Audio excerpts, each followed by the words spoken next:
If you carry a firearm and discharge your weapon in self-defense, you could face hundreds of thousands of dollars in legal fees and expenses. So carry the protection of CCW Safe, Self-Defense Legal Services membership. Upfront payment of all criminal and civil defense costs with no out-of-pocket for members. Unlimited defense budgets, unmatched legal expertise. Carry the same level of support police officers have. Carry CCW Safe, the highest caliber. And we are back. I'm joined by my co-host John Wheaton tonight, our in-house Mad Bomber Mike Sterling, and our in-house CIA operative Jeff MD. Good to see you guys. Wow, what a day! Lots of stuff in the news today. So I put in the brief, the sit rep, a handful of the top news stories, but I'm not going to bother going through them because we've got all kinds of stuff to comment on. With regards to Zelensky's meeting with Donald Trump in the Oval Office. If anybody hasn't seen it yet, we've got plenty of highlights. It was a pretty good gong show, though. So let's pull the first one up. It started off with Zelensky showing up at the White House in his green army type dress. He hasn't dressed up. He hasn't worn a suit in years since this war started. He wears his olive. Golly, my tongue's tied tonight. Olive drab green on ever since then. So anyway, listen to this. President Trump immediately says to him, "Oh, I see you got all dressed up for us."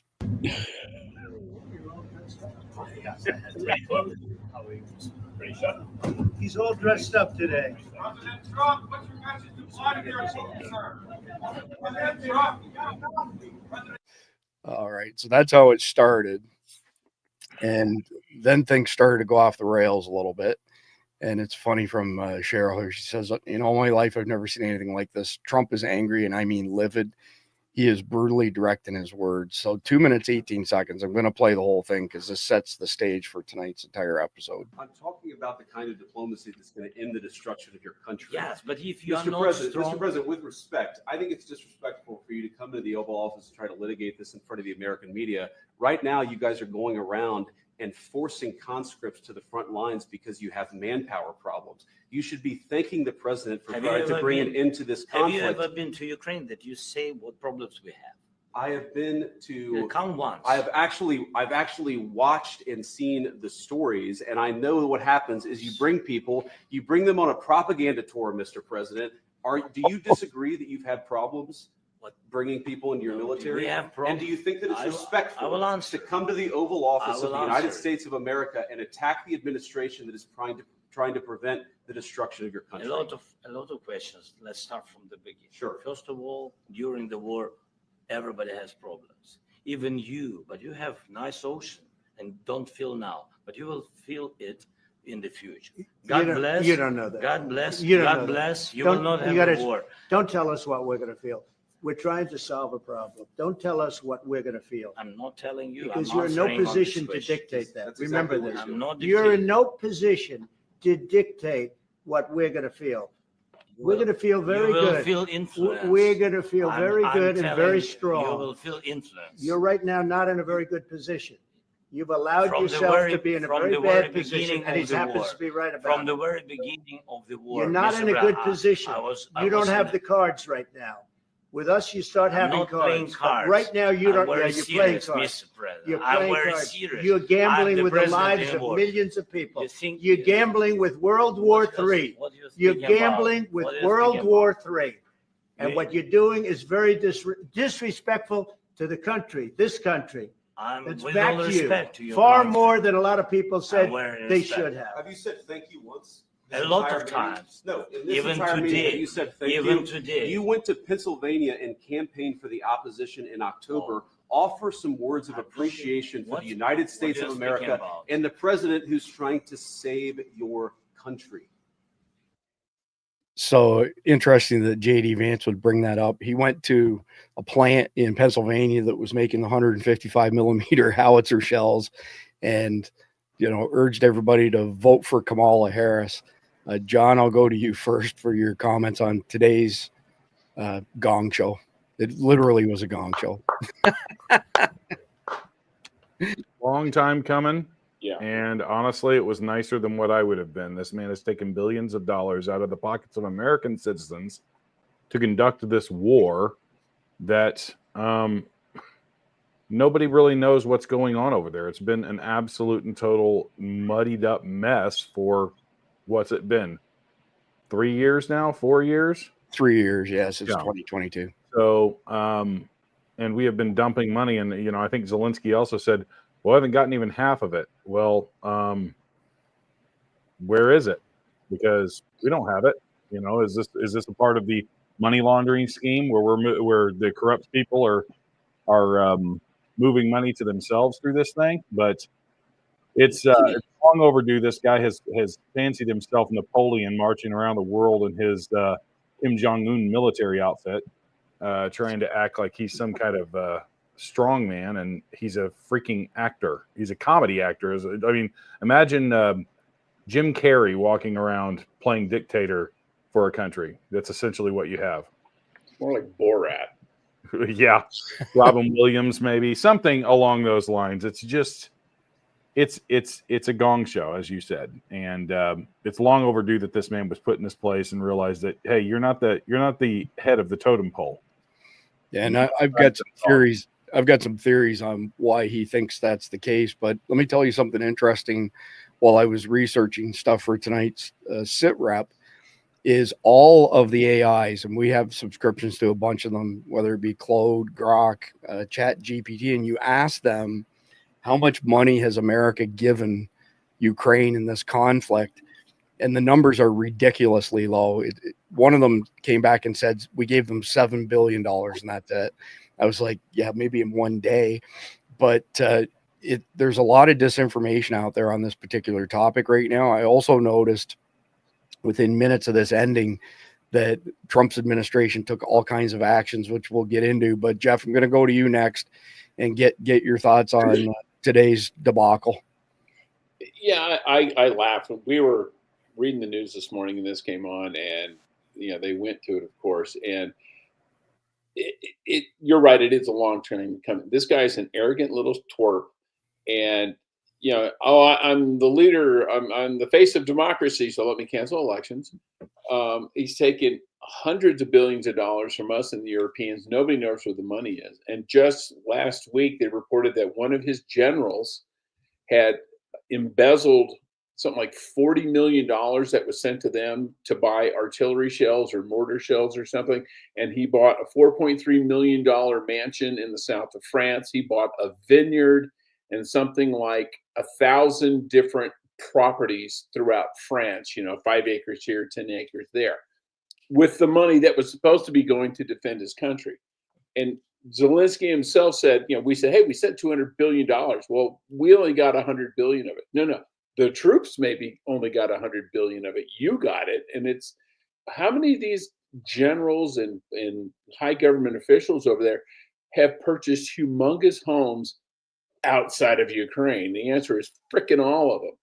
And this is why I never took sides in this war. And people gave me a lot of grief for it. And I said, this is two drug gangs fighting over a street corner.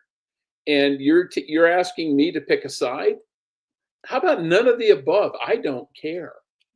And, and historically, they jump on their high horse and say this, Crimea belonged to Ukraine. Crimea didn't become Ukrainian until the 50s when Khrushchev gave it to them as a sop for something that happened like 300 years earlier when the Cossacks swore allegiance to the frickin' Tsar. And it meant nothing at the time because that would be like, okay, we're going to give the Florida Panhandle to Alabama. Well, in the grand scheme of things, in this way the country is, that doesn't really make a difference. But if those become two different countries, then it does make a difference. And in Alabama or Florida's going, we want our Panhandle back. And that's what happened there. They gave Crimea to Ukraine, never thinking it made a difference.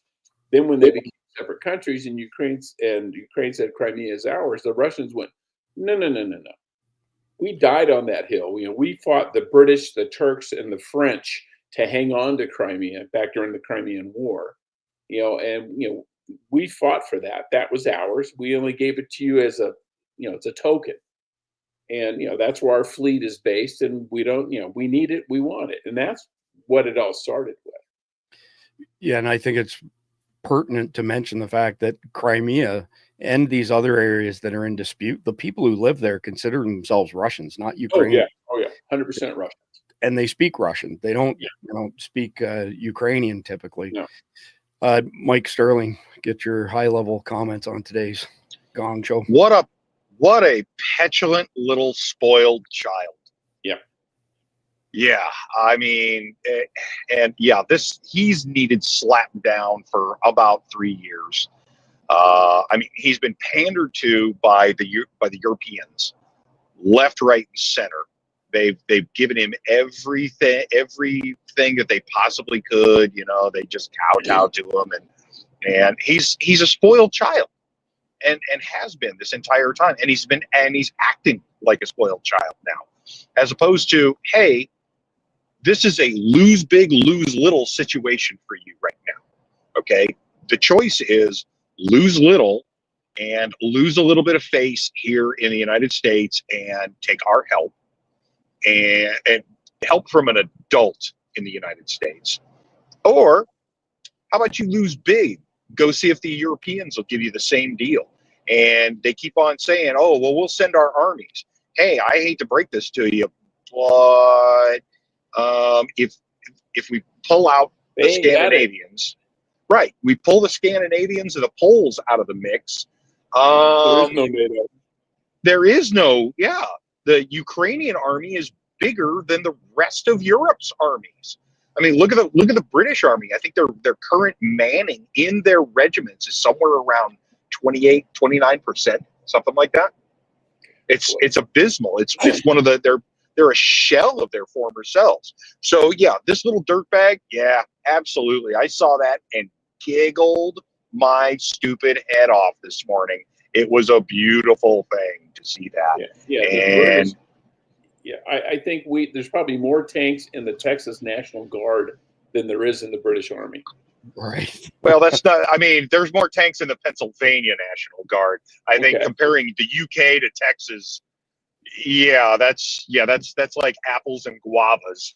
But one is a nation state. The other is just right. Exactly. Yeah, so, and Germany, the poor German army is so incredibly just ignored. God, their military is, they don't even qualify as a shadow. I thought it was hilarious when they gave Leopard tanks to Ukraine. They gave them like 10 Leopard tanks, and I was thinking, do they have any left? Right. So, did any of those run? Yeah, probably not. The next video I've got pulled up here is the whole 10-minute debacle. And I don't want to play a 10-minute video. I will play a portion of it. And for anybody who wants to play this video, go on to patreon.com/survival dispatch, sign up as an insider, and you get our daily sit reps, has all of the links, all of our sources, everything that goes with it. So I may end up kind of bouncing us through this because we already watched part of it initially. You want me to say really terrible things about Putin and then say, hi, Vladimir, how are we doing on the deal? That doesn't work that way. I'm not aligned with Putin. I'm not aligned with anybody. I'm aligned with the United States of America and for the good of the world. I'm aligned with the world, and I want to get this thing over with. You see the hatred he's got for Putin. It's very tough for me to make a deal with that kind of hate. He's got tremendous hatred, and I understand that, but I can tell you the other side isn't exactly in love with, him either. So it's not a question of alignment. I'm aligned with the world. I want to get the thing set. I'm aligned with Europe. I want to see if we can get this thing done. You want me to be tough? I could be tougher than any human being you've ever seen. I'd be so tough, but you're never going to get a deal that way. So that's the way it goes. All right, one more question. Hey, I want to respond to this. So look, for 4 years in the United States of America, we had a president who stood up at press conferences and talked tough about Vladimir Putin, and then Putin invaded Ukraine and destroyed a significant chunk of the country. The path to peace and the path to prosperity is maybe engaging in diplomacy. We tried the pathway of Joe Biden of thumping our chest and pretending that the president of the United States' words mattered more than the president of the United States' actions. What makes America a good country is America engaging in diplomacy. That's what President Trump is doing. Can I ask you? Sure. Yeah? Yeah. Okay. So he occupied our parts, big parts of Ukraine, parts of East and Crimea. So he occupied it on 2014. So during a lot of years, so I'm not speaking about just Biden, but those time was Obama, then President Obama, then President Trump, then President Biden, now President Trump, and God bless, now President Trump will stop him. But during 2014, nobody stopped him. He just occupied and took. He killed people. You know what the contact 2015. 2014. 2014 and 2014. 2014. Yeah. So I was not here. Yeah, but That's exactly right. Yes, but during 2014 till 2022, the situation the same. The people have been dying on the contact line. Nobody stopped him. You know that we had conversations with him, a lot of conversations, my bilateral conversation, and we signed with him, me, like a new president. In 2019, I signed with him the deal. I signed with him, Macron and Merkel, we signed ceasefire. Ceasefire, all of them told me that he will never go. We signed with him with gas contract. Yes, but after that, he broken this ceasefire. He killed our people and he didn't exchange prisoners. We signed the exchange of prisoners, but he didn't do it. What kind of diplomacy, JD, you are speaking about? What do you mean? I'm talking about the kind of diplomacy that's going to end the destruction of your country. Yes, but if you Mr. President, with respect, I think it's I'm going to pause it there for a second. Jeff, I want to specifically get your thoughts on Zelensky's claims there with regards to a ceasefire. Yeah, there was. But what you got to realize, too, is there were violations on both sides. And all of this boils down to NATO. Putin does not want NATO on his borders. And I don't blame him. We did not like it when the Russians went into Cuba in 1962 and we almost went to war over it. But what's going on is he wants a buffer between him and the West. We took all the the Warsaw Pact states, Czechoslovakia, Romania, Bulgaria, they all became part of NATO. But he still had Belarus and Moldova and Ukraine as buffers. So there weren't NATO troops on his border. Well, then old Soviet Georgia, the Republic of Georgia started making noises about wanting to join NATO. And that's on Russia's flank. So what they do? They invaded Georgia. Okay, so then Ukraine goes, hey, maybe we want to join NATO too. And we'd already promised Putin back in the 90s that we wouldn't do this. And then we broke that promise. So they started saying, hey, maybe we want to join NATO. So what does Putin do? He invades Crimea. Everything calms down for a while. And then about 2014, when you had the Maidan Revolution, the Ukrainians elected, I can't remember the guy's name, Yushchenko, but they had two guys. One got elected, and he was kind of pro-Russia. He wasn't stupid. He knew the 900-pound gorilla on your border you want to make peace with. Well, we overthrew that. We did the Maidan Revolution, the Orange Revolution, through USAID and our meddling. We fomented a revolution. The pro-Russian guy got ousted, and they put in a guy who was pro-Western. Did not go over well with the Russians, needless to say. And then after that, what do? Hey, let's talk about joining NATO again. Which, again, Putin, that's been a red line for Putin for frickin' 30 years now. And so, they start doing that. Let's join NATO. Let's join NATO. And nothing really happened when Trump was in office because he said, yeah, we're not doing that. Well, as soon as he leaves and Biden comes in, again, they're back to Ukraine wants to join NATO. So what happens? Putin invades again. How many times does he have to invade countries that are on his flank that are talking about joining NATO before we figure out that He is not going to let the countries on his flank join NATO. Just like we would not have allowed Russians into the Russian army into Cuba no more than we would have allowed them into Mexico. Think about it. If Russia had decided to put troops in Mexico, how would we have reacted? Probably the same way Putin's reacting now. Yeah, exactly the same way. I was thinking the same thing with regards to Canada too. Yeah. But actually, there's so much good stuff in this video. Maybe what we'll do is we'll play a minute or two and we'll pause, give you all a chance to comment, and then go back to it, because it really does precede a whole slew of things that have happened and been canceled. For example, we didn't get the rare earth minerals deal signed before Zelensky lost. He canceled a bunch of events. We've made some announcements with regards to pulling our funding for NATO, and it all happened just after this meeting. So here we go. I'll play another minute or two now. It's disrespectful for you to come into the Oval Office and try to litigate this in front of the American media. Right now, you guys are going around and forcing conscripts to the front lines because you have manpower problems. You should be thanking the president for trying to bring it into this conflict. Have you ever been to Ukraine? Did you say what problems we have? I have been to. Count once. I've actually watched and seen the stories, and I know what happens is you bring them on a propaganda tour, Mr. President. Do you disagree that you've had problems bringing people into your military? And do you think that it's respectful to come to the Oval Office of the United States of America and attack the administration that is trying to prevent the destruction of your country? A lot of questions. Let's start from the beginning. Sure. First of all, during the war, everybody has problems. Even you, but you have nice ocean and don't feel now, but you will feel it in the future. God bless. You don't know that. God bless. God bless. You will not have war. Don't tell us what we're going to feel. We're trying to solve a problem. Don't tell us what we're going to feel. I'm not telling. Okay, so that's the portion that we watched earlier, so I'm going to skip past it. But if you have something to add, go ahead and do it now, Jeff. No, I'm good. You good? Yeah, you don't argue with the E4 mafia, that's for sure. Or in this case, the Lance Corporal Underground. Let me see if I got us far enough ahead here. Very hard thing to do business like this. Again, just say thank you. I said a lot of times. Look at the look on his face and listen to him say that again. Very hard thing to do business like this. Again, just say thank you. I said a lot of times. Accept that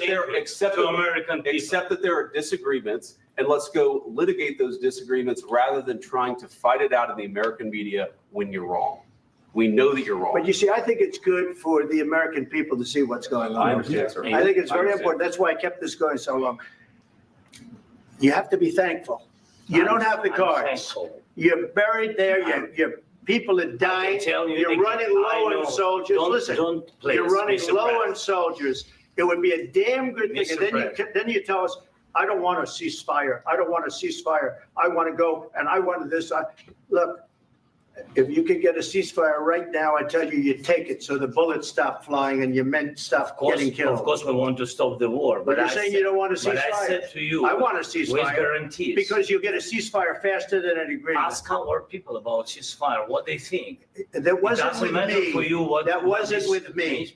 That was with a guy named Biden, who was not a smart person. That was with Obama. It was your president. Excuse me. That was with Obama, who gave you sheets, and I gave you javelins. Yes. I gave you the javelins to take out all those tanks.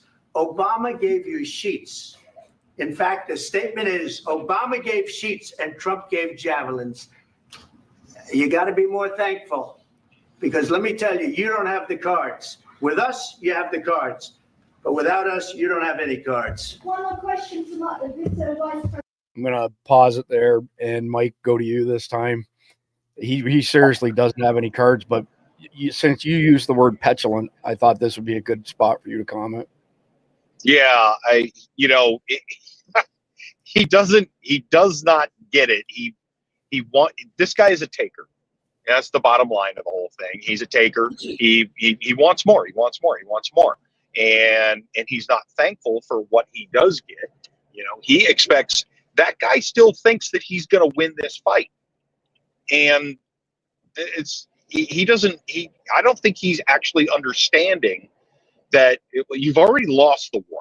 And it's not because of the Ukrainian people. Believe me, the Ukrainian people have all the heart in the world. I love them. I support them so much. The problem that you've got, Ukraine, is that the folks that you've got in charge are scum. They're taking all this money for themselves. I mean, what was that ridiculously expensive car that Zelensky's wife bought and then got photographed heavily with? Anybody remember that one? Well, I know they went to Paris to basically with a tin cup asking for money, and while he was begging for billions, she was out on a $50,000 shopping spree. Yeah, buying luxury goods and perfumes and Chanel coats and that kind of crap. Yeah, they're just corrupt. Yeah, I mean, and that's what it comes down to. Is we're begging with one hand, and then we're living like millionaires behind with the other hand. He has a house in South Florida that's worth many millions of dollars, and anybody who's familiar with the real estate market down there, the highest taxes in the country are in Fort Lauderdale for homes that are on the New River. So guys like Wayne Huizinga lives there, Steve Austin, what's his real name, Lee Majors, those guys. 10 years ago we were visiting. We went down there for a vacation, and there was an article on the front page of the Fort Lauderdale paper that said taxes on the New River for the following year would be starting at $600,000 a year and going up from there. So this guy's got half a dozen luxury homes around the world, including one in South Florida that he probably pays hundreds of thousands of dollars a year on. It's absolutely brutal. Let me give you guys some of the what I consider ridiculous numbers that I found in my research. And it's funny how you can go and research this stuff one day and then go back the next day and get completely different answers every single time. But here's the numbers according to Grok, ChatGPT, and Cloud. So as of February 28, 2025, the United States has provided significant financial support to Ukraine since Russia's full-scale invasion began in February 2022. The total amount allocated by Congress for Ukraine-related aid is approximately $175 billion. Trump says it's $350 billion. This figure comes from 5 major legislative packages passed between 2022 and 2024, with the most recent being the $61 billion Supplemental Appropriations Act signed into law April 2024. And I just want to add a quick comment. So what they did is they added up these 5 big tranches. What about all the small ones, which are really not that small? But here's $5 billion, here's $7 billion. I mean, every day for the last month of Obama's third term here, they just happen to find more money to transfer to Ukraine. Of course, it was looping back to them, but check out these numbers. And then, John, I'm going to come to you. I want to get your opinion on these military numbers. They don't add up. So military aid, all 3 AIs are saying it's around 66 billion in security assistance. So weapons, equipment, and training. And that number, they say, was given by the Pentagon, the same Pentagon that hasn't been able to pass an audit in how many years? Or have they ever passed an audit, actually? So this includes 27.7 billion drawn from the Department of Defense stockpiles via presidential authority and 13.8 billion through the Ukraine Security Assistance Initiative for longer term support. Okay, then the next bucket is economic and humanitarian aid. The U.S. has also provided over 23 billion in non-military support through USAID and the State Department, covering humanitarian relief. And then the third bucket is called other costs. A chunk of the 175 billion, approximately 58 billion, has stayed in the United States funding domestic defense industry boosts, such as replacing weapons sent to Ukraine or enhancing production capacity. John, you're an engineer. You're always knee deep in this stuff. You came from the Air Force. You have an idea on what this stuff costs.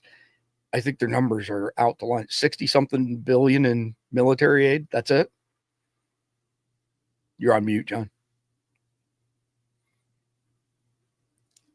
I don't think people understand, when you hear $68 billion, you think, oh, that's a lot of money. When you look at how much a single javelin missile is? Like $179,000. I mean, tanks. Just pause just for a second there, Mike. What are the SAM missiles? There's two of them that are pretty expensive. How much are the SAM missiles? The Stingers, or the ones that we sent them were Patriots. No, the ones we were using to shoot down the Houthi stuff. It's the that's the SM series SM, that the Navy uses. They're like 4 or 5 million per missile, aren't they?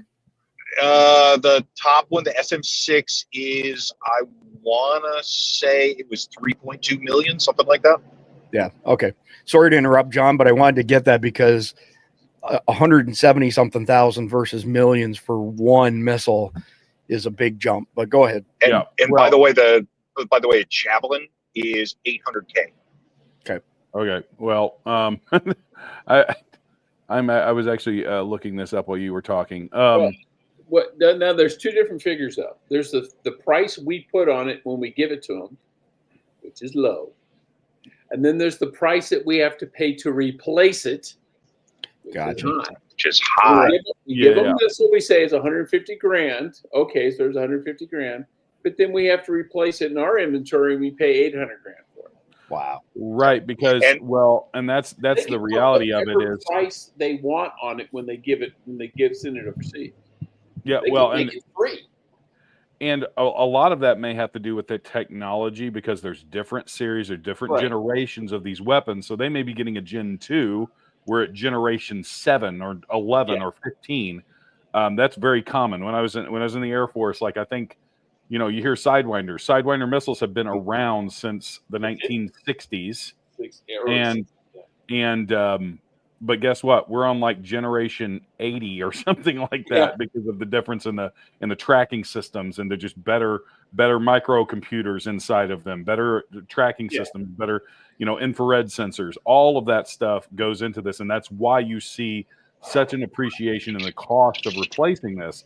So, and this is the argument of why the neocons are always like, oh, well, this is a good thing because we're getting more new stuff for our troops, and we're giving away our old stuff. It still costs us a lot of money, and I don't buy that all of this aid that we've been giving them is only $68 million. I'm with you. Billion. Sorry, not million. That would even be crazier. But $68 billion, it seemed like every other week they were passing a bill for $50 billion or $8 billion here or $50 billion there. It was like every other week they had some kind of new Ukraine aid thing. Well, it's beyond the military aid too. People have got to realize we've been paying all their school teachers for 3 years. All their government, they're bureaucrats. We're making their payroll. Yeah. Imagine another country what's their money what's their tax dollars being spent on? We're supporting their whole infrastructure. We're also paying a bunch of public workers pensions in Ukraine. Yep, we're paying pensions. Yep. Yeah, what the hell is that? And the reality is we gave them a blank check. And at the same time, this is all connected, guys. It's all connected. An American Express black card with no limits. Well, but it's all connected. We'll pay the bills. And the reason that everybody's squawking about USAID and all this stuff is they're behind everything. They're behind everything. Yes. And that's why Trump went after it first. That's why it was the first big, because he knew they would start squawking, and he knew that people like Zelensky would start having a conniption, because this has been the money laundering scheme of the elites. I'm not even saying Democrats anymore. I'm saying elites. Everybody that's entrenched in government and has been there for more than probably a decade is involved in this. It's a $45 billion slush fund. Yes. And its tentacles go everywhere. So when you talk about military spending, our yearly budget is just for that year. We don't use all of the stuff we create or we build that same year. I have a very close friend that was a mortarman. We're still using mortar rounds in our infantry units from like the 1970s and 80s. But they still work. But they still work. Oh, Mike's got something. I knew when I said explosives, he'd have something. And you're absolutely right, man. I had 50 caliber machine gun ammo in Iraq in 2008 that was manufactured in 1944. Yep. And you know what? It was the best ammo we had. You never got it. You never ever got a squib out of that stuff. Well, no misfires, no nothing. I had a friend who was in Vietnam, and he said they were eating K rations from the 40s. Wow. Yep. That's rough. That stuff sits in warehouses, guys, and it does not, it sits in these vacuum sealed bags and all this stuff, and it doesn't go bad. Just tin cans. Yep. I mean, and if yeah. you want to see the sheer depth of how much stuff, if you want to see the sheer depth of how much stuff we store, look up Hawthorne Hawthorne Ammunition Depot. The Hawthorne Depot is miles after miles after miles of just bunkers. Yeah. Yep. All and right, it's not the only one we got like that. We've got 2 minutes left in this video, so I'm going to run it out here. President, I'm sorry. It's going to be a tough deal to make because the attitudes have to change. What if Russia breaks ceasefire? What if Russia breaks peace talks? What do you do then? I understand that it's a heated conversation right now. What are you saying? She's asking, what if Russia breaks the ceasefire? Well, what if anything? What if a bomb drops on your head right now? Okay? What if they broke it? I don't know. They broke it with Biden because Biden, they didn't respect him. They didn't respect Obama. They respect me. Let me tell you, Putin went through a hell of a lot with me. He went through a phony witch hunt where they used him and Russia. You ever hear of that deal? That was a phony. Chris, that was a phony Hunter Biden, Joe Biden scam. Hillary Clinton, Shifty Adam Schiff. It was a Democrat. Yep. Did you see the reaction that Zelensky did when he says they respect me? Yeah. You see what he did? He went like, yeah, they do. Like it was like just a what do you call it? Just a knee jerk response of like, yeah, they do. Like they respect me. He's just downright ignorant is what it boils down to. But we'll run this out here. We've got about a minute left to go. Democrat scam, and he had to go through that, and he did go through it. We didn't end up in a war, and he went through it. He was accused of all that stuff. He had nothing to do with it. It came out of Hunter Biden's bathroom. It came out of Hunter Biden's bedroom. It was disgusting. And then they said, oh, the laptop from hell was made by Russia. The 51 agents. The whole thing was a scam. And he had to put up with that. He was being accused of all that stuff. All I can say is this. He might have broken deals with Obama and Bush, and he might have broken them with Biden. He did, maybe. Maybe he didn't. I don't know what happened. But he didn't break them with me. He wants to make a deal. I don't know if he can make a deal.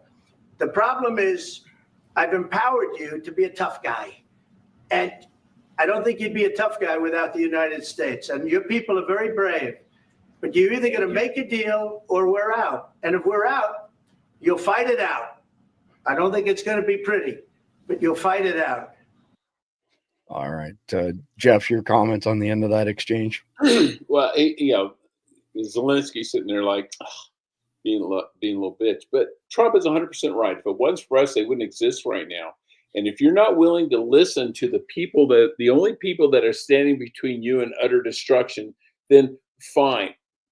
Go for it. Knock yourself out. Depend on the Bundeswehr and the Wehr, and the British and the Italians and the French to bail your ass out, because they're not going to, because they don't have the power to do it. The biggest force in Europe right now on the good guy side is Poland. But even Poland can't do much for it. But he's absolutely right. If they're not willing to negotiate, then why in the hell are we having a discussion? Because we're not going to just give you billions until you end up dying from it. Wolfie Rex 7 in the chat on Liberty Club says tough guy in high heels. Yeah. Which we actually have that video queued up. But there's a community note attached to this, and I didn't have a chance to dig too deep, but this was released shortly after all the fireworks. So the U.S. is cutting off funding for NATO. All subsidies to the general fund and payments will be stopped as of February 28th of this year, which is today. All financial transactions not related to the defense capability of the U.S. Army will also be canceled. The U.S. can no longer subsidize NATO allies that do not spend enough on defense, Secretary of State Rubio said. So I haven't been able to confirm this. There's a community note here that says there's no evidence from reliable sources confirming the U.S. has cut off all NATO funding today. Rubio, as Secretary of State, has only emphasized burden sharing per State Department's statement after his January 2025 call with NATO's Mark Rutte. Did either of you guys, or all three of you guys, did anybody hear anything with regards to the NATO funding being?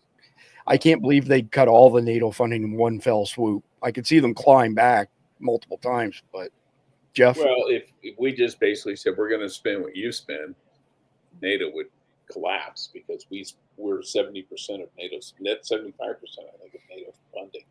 It's a big number. Yeah, it's a really big number for sure. All right, so moving on to the next one. This is some of the fallout that happened as a result of the way that meeting went. So the joint press conference with Zelensky and Trump has been canceled after Trump accused the Ukrainian dictator of disrespecting the United States.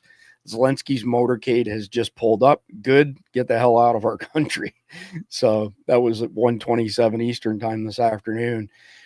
So moving into the next set of numbers, and I was surprised how difficult it was to get these numbers backed up. So regardless of how you go searching for numbers on the loss of life, you could use search engines. Like I went to Yandex, of course, first.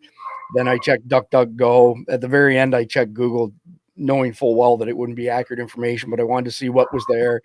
Went to a bunch of AIs, and I had seen these articles like this one in the New York Post saying that the casualties were over 1 million now, dead or wounded. Everything else that I went and looked up today, now I found that same article, by the way, or same information in multiple different news outlets, because they're all based on this Wall Street Journal report that you can see referenced right here. But the numbers that you get out of AI and search engines right now, there's like 37,000 Ukrainians, 50,000 Russians. And it even comes back, like when you search on this stuff on the AI in particular, it will say, as of the date and time, this is what the casualties actually are. There's a lot of BS numbers floating around out there as far as Ukraine's concerned. I don't know that I trust any of them at this particular point in time. Does any of you guys want to add anything as far as casualties? I thought that I had heard that the Russians lost 600,000 and the Ukrainians 500,000, but I could be wrong. But Jeff, go ahead, and then Mike and John. Both sides lie. They lie about how many they've lost and how many they've killed. We did it in Vietnam. Every time a guy shot a round, he said he killed a North Vietnamese soldier. So what we need to do is you take what the Ukrainians are saying, how many Russians they've killed, cut that in half. You take the number of Ukrainians the Russians say they've killed, cut that in half, and probably add them together, and you have a good total casualty rate. Because they all lie through their teeth. For sure. I was shocked though how low the numbers were. All the numbers were below 100,000. No, the Ukrainians lost more than 35,000 men in Mariupol the first year. I mean, that's bullshit.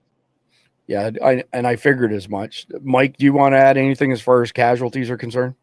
Yeah, if you look at what the International Red Cross and the Russian Orthodox Church they're both usually pretty close to what each other are saying on both sides.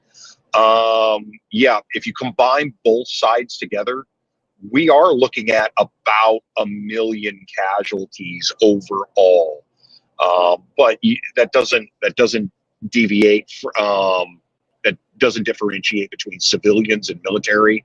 It doesn't differentiate between wounded and killed, and it also does not differentiate between it doesn't, differentiate between individuals that have been wounded more than one time. Yeah, John, anything you want to add to that? Not really, except for I don't really trust anything that either side says at all, because Russia's going to lie, Ukraine's going to lie. They're both going to inflate inflate the enemy numbers. So, everything that you hear coming out in the media, take with a massive grain of salt, if not a block of salt, because it's propaganda. This is a propaganda war. 100%. It's like, aren't they all? Well, yeah. I mean, the thing that this harkens back to, in my mind, as studied military history, this is like the Habsburgs getting into it, and then World War I sparking out of it. Trump's just trying to prevent that from getting into the actual World War I, which was, dude, that was if you look at the casualty numbers of World War I, that was a bloody freaking war. Absolutely. Bloody freaking war. I mean, you had hundreds of thousands of guys dying in a day or in a couple of days in some of those battles. Just nasty, bloody war. Serbia lost something like 30% of its total population. Yeah. Mm-hmm. Yeah. So honestly, I wouldn't be surprised if that's what they weren't trying to kick off, these elites, because World War I was started by a bunch of elites not getting along. I see D-Rock over in the Rumble chat says, now if Putin sees this video, he might not want a ceasefire if he knows America might stop supplying. So interesting observation. Can't say I argue with it. So while we were talking, I went to Grok to show you the type of results. So how many Ukrainians have died in the current conflict? Hold on a second. Have died in the current conflict with Russia. So right here it says 46,000 Ukrainian soldiers. Then there's a report on 380,000 wounded. Then there's December 2024. They said it was 43,000 after they'd already said it was 46,000 at another time. U.S. intelligence sources cited up to 80,000 killed by middle of last year. So the numbers are all over the map, regardless of where you go to research them. And two, they're nowhere near the numbers that were published just last year that said it was 1 million plus casualties. It's like I said, there's a lot of BS out there. So, I mean, this next 3 tabs is funny and sick at the same time, but I want to set the stage as we get towards the end of chapter 1 here on who we're dealing with this Zelensky and why he behaved the way that he did in the White House. And I think I have some ideas as far as him being pumped up by the Nancy Pelosi's and Chuck Schumer's to make him think that he was on a pedestal. He could do whatever he wants. America was at his disposal, blah, blah, blah, blah, blah. But let's back this up a little bit and show who Zelensky really is. None of this is AI, by the way. These are all legit videos and confirmed as such.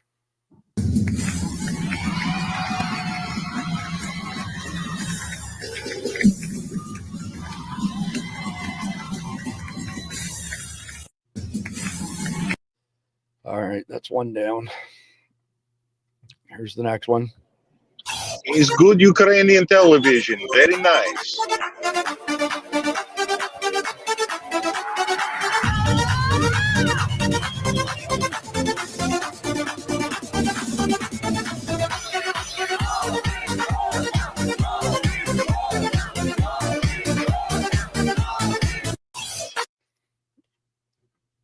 Yeah, I noticed nobody's comments. So, and I saved the best for last, and it's 1 minute and 40 long. We're not going to make it through 1 minute and 40 of it, but here we go.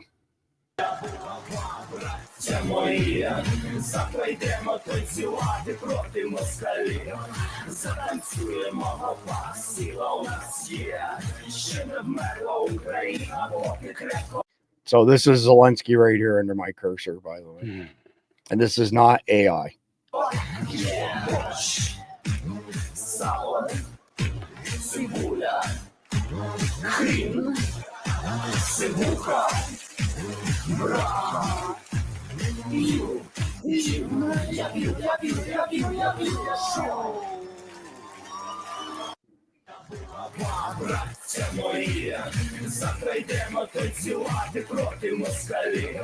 Thing of Sprockets on Saturday Night Live.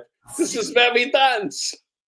Yeah, this was on some Ukrainian TV show, and apparently Zelensky chose to basically do this based on some band in Russia that Vladimir Putin had said he hated because it was all, you know, faggy and retarded stuff. That's the only thing I can think of words coming out of my mind right now.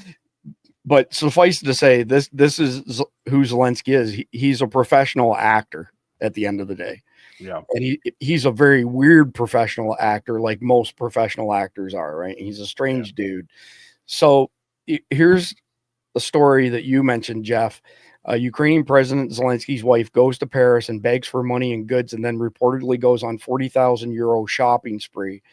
Yeah. So when you look into this particular story, half the stuff that you read will say that it's bullshit, that it's not a true story. The other half says it is true. We can't say what the veracity of this story is, but I do recall a couple years ago, she was in downtown New York, Fifth Avenue, spending money like a drunken sailor. I just can't remember what the dollar figure was, but it was a really, really big number. And it was the day after Congress had given Zelensky one of these big tranches of, you know, tens of billions of dollars sort of thing. So, yeah. So here's another story, and you can find all kinds of references to this $1.1 million. And I think you mentioned Cartier yourself as well. I can't confirm this one either. There's so much stuff out there. Like if you go to Snopes, left wing, of course, it'll say it's bullshit. If you go to somebody on the right, they'll say it's not bullshit. But I would hazard to guess, and I want to hear each of your opinions on this, whether it's the death toll, the amount of money that we've given them, or the amount of money that his wife has spent. I don't think any of the numbers are truthful.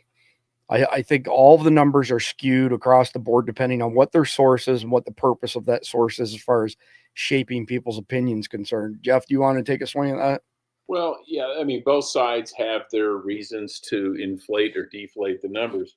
But the point is, it ain't zero.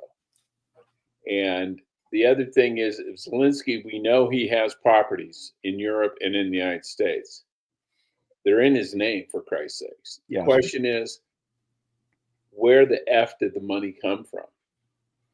And it sure as hell wasn't from his salary as the president of Ukraine. They don't pay that well, especially when they can't pay their school teachers.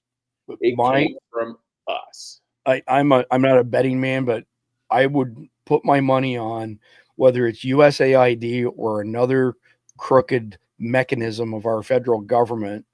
This money's done a full circle back to the Nancy Pelosi's, Chuck Schumer's. Zelensky's pocketed all kinds of money. I mean, it's literally the largest money laundering scandal in history. And I don't think that it's going to be a stretch to prove some of this stuff. You can't hide all these large sums of money traveling internationally, even when you send pallets with billions of dollars of cash like Obama tried to do. Well, he did do with Iran. Yeah. Mike, just quick thoughts on numbers. How much faith do you have in these numbers? Yeah, no. The numbers are all over the place, exactly like Jeff said. And you know, if this guy was serious about wanting to, you know, fund this war and everything like that, how come he hasn't turned around and sold all those properties?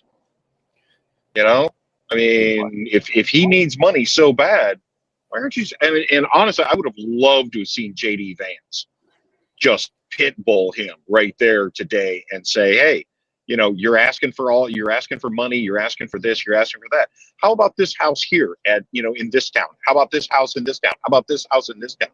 Why haven't you sold those? You know, I would have paid hard money to watch something like that. That would have been a beautiful thing. But but the reality is, yeah, no, this dude, he's been taking money, he's been shuffling money. Yeah, the whole thing's got to go. Well, they need to get for the sake of Ukraine, and the Ukrainian people are great people. I've nothing against Ukrainians. To be honest, I have nothing against Russians either. I've met some Russians that were dicks. I've met some Russians that were pretty cool. The point is, for the country of Ukraine, they need to get rid of this ass clown. And if they had elections tomorrow, he would lose in a landslide, which is why they haven't had elections. That's why he declared martial law. It's to cover his ass, to cover his grift, because a new president might come in and say, well, first thing we're going to do is look at the old president and see where all of his millions came from. Go upstairs. Yeah, imagine that. All right, so this is what I was alluding to earlier. Democrats, never Trumpers, inflated Zelensky's arrogance before Oval Office disaster. So doing things like this, holding Ukrainian flag in the Capitol, in the House of Representatives, pardon me, and then also a bunch of them wearing Ukrainian flags on their lapels, no American flags, but lots of Ukrainian flags, which I find very, very disrespectful. I think that this plays a part of it. They pumped him up so much that he actually believes the bullshit that he's all that. I mean, it makes sense. It would explain why he behaved the way he did today, in my opinion. Jeff, you got any comments on how he got such an overinflated ego? You're on mute, Jeff. If for 4 years people tell you how great you are, and these are rich, powerful people around the world, you know, after a couple of years of that bullshit, you're going to go, you know, I really am great. He believes the bullshit, and he doesn't have the mental capacity to actually be honest and analyze and say, I'm not that great. You know, I'm a piss poor actor / comedian who stumbled into a job and I'm in way over my head. But yeah, they built him up and he's going to crash. So Pencil Neck Adam Schiff, this is today, by the way, February 28th. Today, there will be a critical meeting in the White House with the leader of the free world. Donald Trump will also be there. Next one, a hero and a coward are meeting in the Oval Office today. And when the meeting is over, the hero will return home to Ukraine. I mean, he's a dick. That's like that's an understatement. Mike, he was a friend. I'd call him a fag and a retard, but yeah, well, yeah, Shifty wouldn't know a hero. God, your mic is super loud. Oh, sorry. Yeah, Shifty wouldn't know. It wasn't my mic; it was me. Yeah, Shifty wouldn't know a hero if it kicked him in the crotch. Yeah, and well, I think that as Doge uncovers more and more, and the DOJ looks into some of this stuff, they're going to find money going back to Schiff. All of them, they're all guilty across the board. And they're dirty. Right. So next one up, Zelensky leaves White House without signing minerals deal. So we negotiated this deal with him where he was going to give us 50% of their rare earth minerals for all the money that we've sent his direction. And I'm not surprised that he didn't sign it on his way out after this debacle. I think Jeff is froze up. I know John has to tend to his youngins. So Mike, thoughts on this rare earth minerals thing? I'm seeing a lot of people are saying that Zelensky is in a panic now and he wants to sign this deal to try and recover some credence with Trump and JD. So I did a little bit of reading right before I left the house. Apparently, right after this event, I guess the Ukrainian parliament called for Zelensky's ouster again, and are screaming impeachment now. Not the first time that they've done it, and of course they've been shouted down every time before. I don't know if it's going to happen this time, but yeah, should he have signed it? Yeah, you know what? It's not a great deal, Zelensky, but it's the best deal that anybody's going to give you. I guarantee you it's a way better deal than old Vladimir Putin's going to give you. Yeah, for sure. So, Jeff, we were discussing how Zelensky left the Oval Office without signing the rare earth minerals agreement. Well, I can tell you exactly what happened. Okay, I've read that he's probably going, wait, where does it say, where's my kickback? It's not listed in here. I'm not signing this. I don't make any money on it. Yeah, good point. So, and then Mike mentioned that he heard that members of the Ukrainian government were calling for Zelensky to be smoked again. And so Ukrainian MP Dubinsky just called for an emergency session of Ukraine's parliament to initiate impeachment proceedings against President Zelensky after the Oval Office shouting match. This is huge. Zelensky's regime is collapsing in real time. I disagree with that statement based on what Mike said. They've done this over and over again and nothing's come out of it. So, well, they may be seeing their gravy train coming to a screeching halt, and they may say, well, the only way we're going to get money out of the Americans is if we broom this asshole. Yeah, possibly. So one of the other things that happened immediately after this meeting went off the rails, this is the response from a bunch of people in Europe, government leaders. So you'll never walk alone. European leaders message to Ukraine after Oval Office exchange. Here's how European leaders are reacting on social media to the tense Oval Office exchange between U.S. President Donald Trump and Ukrainian counterpart Vladimir Zelensky. Here's what they're saying. Polish Prime Minister Donald Tusk. Dear Zelensky, dear Ukrainian friends, you are not alone.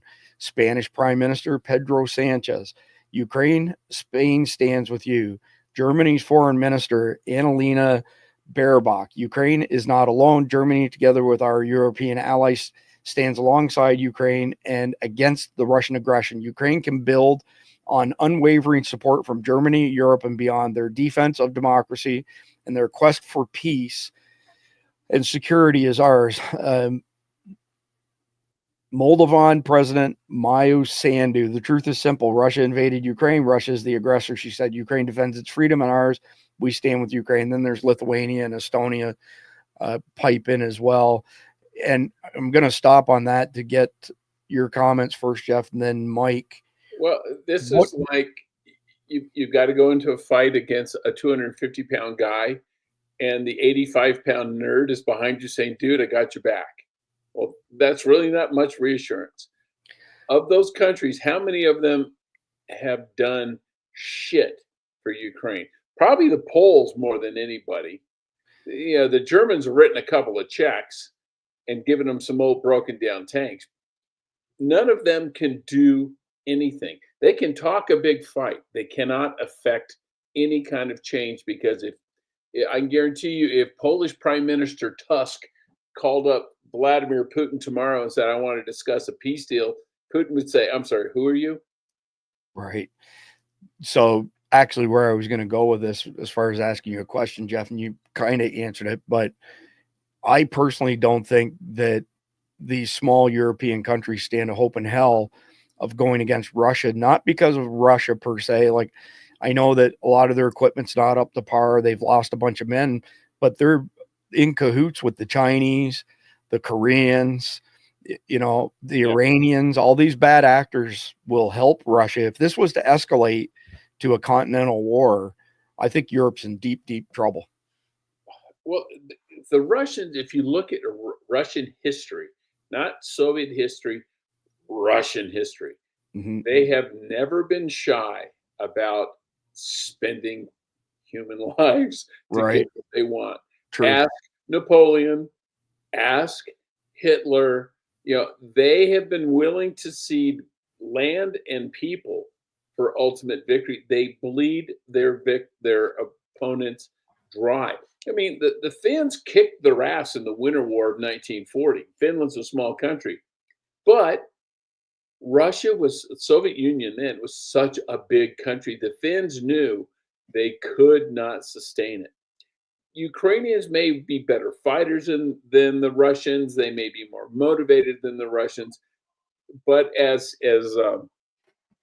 Stalin was famous for saying, you know, people saying, yeah, the quality of your equipment isn't as good. And his response was, quantity has a quality all its own. And they have quantity. We are, us and probably maybe China are the only countries in the world that could compete with them on just production. And we used to, I don't know that we could now. We've gutted our steel industry and things like that. Our chance to defeat Russia was 1945. Yeah. True story. You know, we had the industrial might. We also had nuclear weapons. Yeah. They did not at the time. We could have, General Patton wanted to go into Russia. He said there will be a threat. What was the line in the movie? It says, I'll have us at war with the sons of bitches in 2 weeks and make it look like their fault. Yep. All right. So moving on, here's another piece of fallout that happened as a result of this meeting. Just in, U.S. State Department terminates U.S. support of Ukraine energy grid restoration. The source is NBC on this. I did verify that it came from NBC, but can't verify any steps behind that as far as, again, the truthfulness of it. But it wouldn't surprise me because I think Trump's going to basically shut Zelensky down. John, did you want to add to that? Based on Rubio's face, because he was sitting right next to JD Vance, by the way. There's a picture. I should have saved it or sent it to you. His face said it all. He was pissed during that meeting. I noticed. And he's basically gonna. We're basically gonna put the hurt on him to either bring them to the table or just finally just say, nope, we're not doing this anymore. We're not fighting a 10-year prolonged war that we fund. It's not going to happen this time. Yeah, it's not our fight. No, never was. No. Yeah, 100%. So leave it to Elon to inject some levity into this. Zelensky has been fired from his acting job. And that's a very accurate observation. So next one up, I've got a couple funny things here. Where's my money? Listen here, little shit. This midget and his demands. Yeah. Usually I would put this stuff, of course, in chapter 3, but it was so good I thought we better put it in at the end of chapter 1. Yeah. Something a little bit more serious, a statement from President Trump. We had a very meaningful meeting in the White House today. Much was learned that could never be understood without conversation under such fire and pressure. It's amazing what comes out through emotion. And I have determined that President Zelensky is not ready for peace if America is involved because he feels our involvement gives him a big advantage in negotiations. I don't want advantage. I want peace. He disrespected the United States of America and its cherished Oval Office. He can come back when he's ready for peace. He's going to go scorched earth on Zelensky now. And yeah, Zelensky needs to go. 100%. So more breaking news this afternoon. This is 26 minutes after the last one. President Trump to investigate waste and fraud in Ukraine after today's meeting with Zelensky. And we'd already heard grumblings about this. We knew that was coming. Next one up, 30-second video. Zelensky, I'm not playing cards. You don't have the cards right now. With us, you start having cards. Right now, you don't. Yeah, you're playing cards. You're playing cards. You're gambling with the lives of millions of people. You're gambling with World War III. You're gambling with World War III.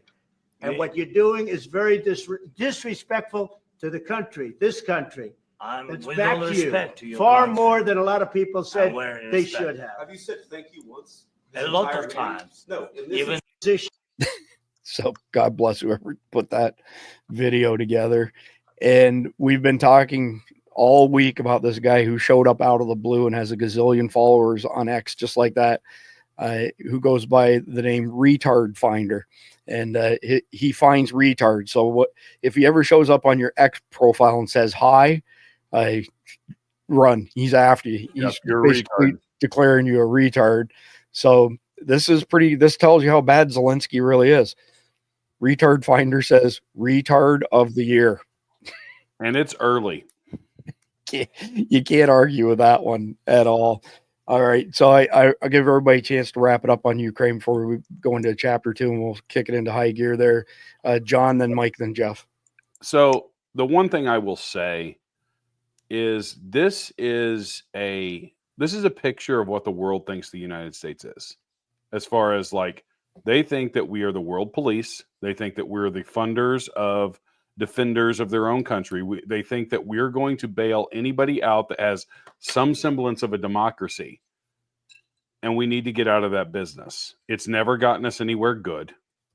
All we've gotten out of those things is getting entrenched in these drawn out wars that there's no real clear winner to, and it's ridiculous. You know, this is not our war, as Jeff said earlier. This is not our fight. This is not our thing to have. And if the European Union and all of the NATO countries are worried about this, then start funding your freaking militaries and stop using us as your bailout. Yeah. Because that's what we've been. Because we do have one of the wealthiest countries. We do have the best military technology. They know that, and they rely on that. It's like having the biggest, baddest dog, you know, or your biggest, baddest buddy that's going to back you up no matter what kind of crap you get into, well, you'll start talking a lot of shit when you do that. True story. When that guy's gone, oh, I better learn how to fight or I'm going to get my butt kicked. Yeah, no kidding. Europe, you better learn how to fight because we're not bailing you out anymore, and we shouldn't. 100%. Mike? Yeah. So this really feels an awful lot to me like mom and dad came home while, you know, being gone for a month in Europe, and the kids have been having parties and have, you know, spent their trust funds. And now the adults are in the room and everybody's going, oh crap. And Zelensky, for, you know, I don't even remember who it was today on the Insiders crew, man, they said it perfect. Zelensky came across with the same energy today as the junkie who got ripped off by his dealer on a buy, so he went to the police to report it. And dude, I loved it. It was just, that's the same energy today. And Zelensky, I think Zelensky, you know, maybe not right now, but here in the next day or two, he's going to realize that his chance for a good deal for himself has now evaporated like smoke and oak. It's done. It's over with. Now, yeah, these people that are up in DC are completely different, and they're going to take an interest, a personal interest, in making sure that probably all those properties here in the United States wind up getting taken from you, things like that, you know. And you're going to lose everything, even if you, he keeps reminding me of Benny Hill being put in charge of the UK. You know, that's the analogy that I can think of for this guy. But yeah, his time for a good deal is now past. I think they probably would have let him just go into retirement and keep the money and stuff that he had, and, you know, just let it ride. Now, no, he acted a fool in Dad's office, and he's going to get spanked now, and it's not going to be cool. He'll be back. He'll be back in a few days, and the terms are going to be a whole lot worse. Right. And at the end of this, by the way, gentlemen, I'm going to have to step out. All right. Safe travels. So, Jeff, final word to you. Yeah, building what Mike and John both said.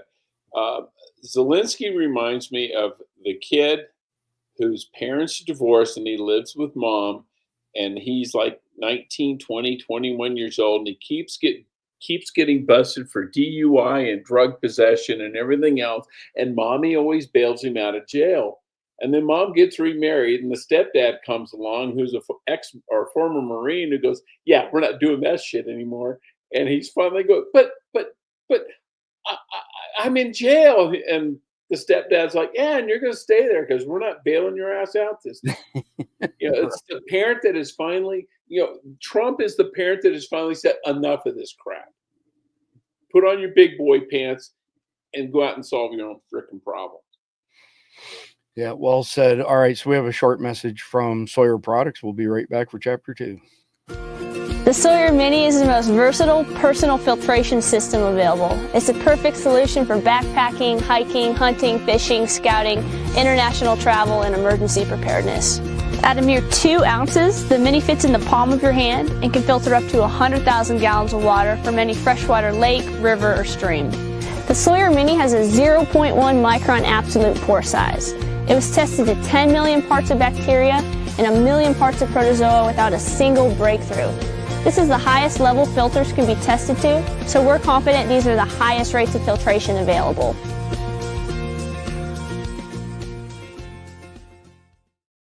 All right, so first up for Chapter 2 is House Doge Committee, Subcommittee, Republican Tim Burkett, Tennessee, asks questions.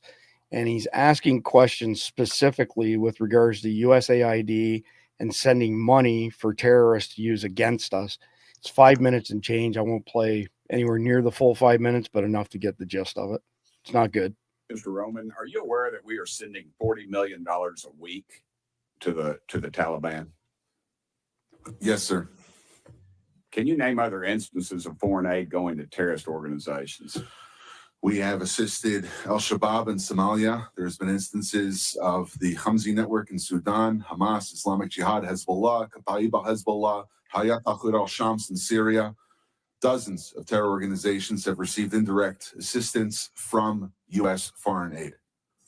Could you elaborate a little bit on the mechanisms in place that are to stop foreign aid from going to terrorist groups, and why are they not working if we have any in place? Sure. And I would note that these are, you notice these are terrorist weaponry. You see some AKs, SKSs, some snipers, some clips, some clip carriers probably made in China. And these are small landmines here beside right there. Let's use Gaza as our case study. $2.1 billion in American taxpayers' money to Gaza since October 7th when Hamas invaded southern Israel. USAID money was going in terms of an emergency use authorization to try to go to parties that USAID formerly had a relationship with in the Gaza Strip. They had to have been vetted by OFAC. They should have been vetted against the special designated terror list from the State Department and from other Treasury organizations. Waivers were granted because they said that there was an emergency use to have that money come in to Gaza, thereby jettisoning the usual typical screening procedures. As a result, 90% of aid that was going from the United States by way of its agents in Gaza ended up in Hamas-controlled areas. Not surprised, but Jeff, we'll go to you first. Thoughts on us essentially funding our enemies? Well, they're our enemies. Were they Biden's enemies? You know, the enemy of my enemy is my friend. Biden, Biden's not pro-America. His regime was not pro-American. Right. They wanted to tear down America, American greatness. They wanted to eliminate, the founding fathers. We saw it with the statue. I mean, for Christ's sakes, they tried to tear down statues of Abraham Lincoln. Yep. Says volumes. So I think they were willing to fund anybody who, in a general sense, agreed with their trajectory, which was I'm trying to think of the word, but I can't have, but the diminution of the United States. The whole idea that we are a great country, better than most, that we are unique, and and they didn't like that. They wanted us to be part of the unwashed masses. Yep, exactly. All right, so next one I'll go to you, John. And this is genius. Commerce Secretary Howard Lutnick just announced plans to use the Postal Service to conduct the census instead of wasting billions. USPS workers will also replace 20,000 Social Security workers. We spend $40 billion every 10 years doing the census, and that means we hire 625,000 people. And they go and they rent cars and gas, and you pay them food. They go to every household and count the people. What department do we already have that already employs 625,000 people? It's got cars, already has gas, and goes to every household. Answer, USPS. They can go to your house when you have a baby and give you the form for Social Security, and the 20,000 Social Security officers that we have, we just don't need them. We can actually do real customer service. Let's use the assets of the government to make us better and save us money. Thoughts on that, John? I think it's pretty brilliant. This is what efficiency looks like. Oh, these people already go to these houses on a daily basis. Yeah. FYI, my mail runs every day, guys, except for Sunday.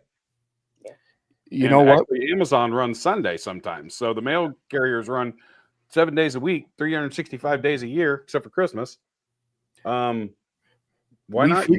We frequently get mail on Sundays. Yeah. It's not an unusual happening for us at all. Yep. So I think that it's a very smart and potentially could save a crap ton of money to the taxpayers. Well, and when the Democrats complain, just say, wait, these are the same people you trust to collect the ballots. All right. If they can deliver and collect ballots, why can't they do census? Yeah, great comeback. Awesome. Well done. All right, next one up is for you, Jeff. Huge DS Secretary Kristi Noem announces a website for illegals to go and register. 49 seconds. Well, we are putting in place and enforcing the Alien Registration Act, which is using every single tool that we have at our disposal to do exactly what President Trump promised the American people. The Alien Registration Act says that within 30 days of being in this country illegally, someone must register with the federal government. They will be fingerprinted. They must announce that they are here. And if they do so, they can avoid criminal charges and fines, and we will help them relocate right back to their home country. And what this does is provide them an opportunity to come back someday and to be a part of the American dream. If they don't register, they're breaking the federal law, which has always been in place. We're just going to start enforcing it to make sure that these aliens go back home. And when they want to be an American, then they can come and visit us again. Thoughts on that, Jeff? I think she watches our show because we've discussed this before. We have. Tell the illegals that if you self-deport, we will let you apply for legal residency in the future. But if you do not, if we have to forcibly deport you, you can never come back. So I just think Kristi Noem, who's hot, by the way. Total smoke show. Yeah, absolutely. But I think, and I'm a dog person. I'm forgiving her for shooting the dog. But, absolutely. You encourage people to self-deport. So why the hell not? Yeah, I think it's a good idea for sure.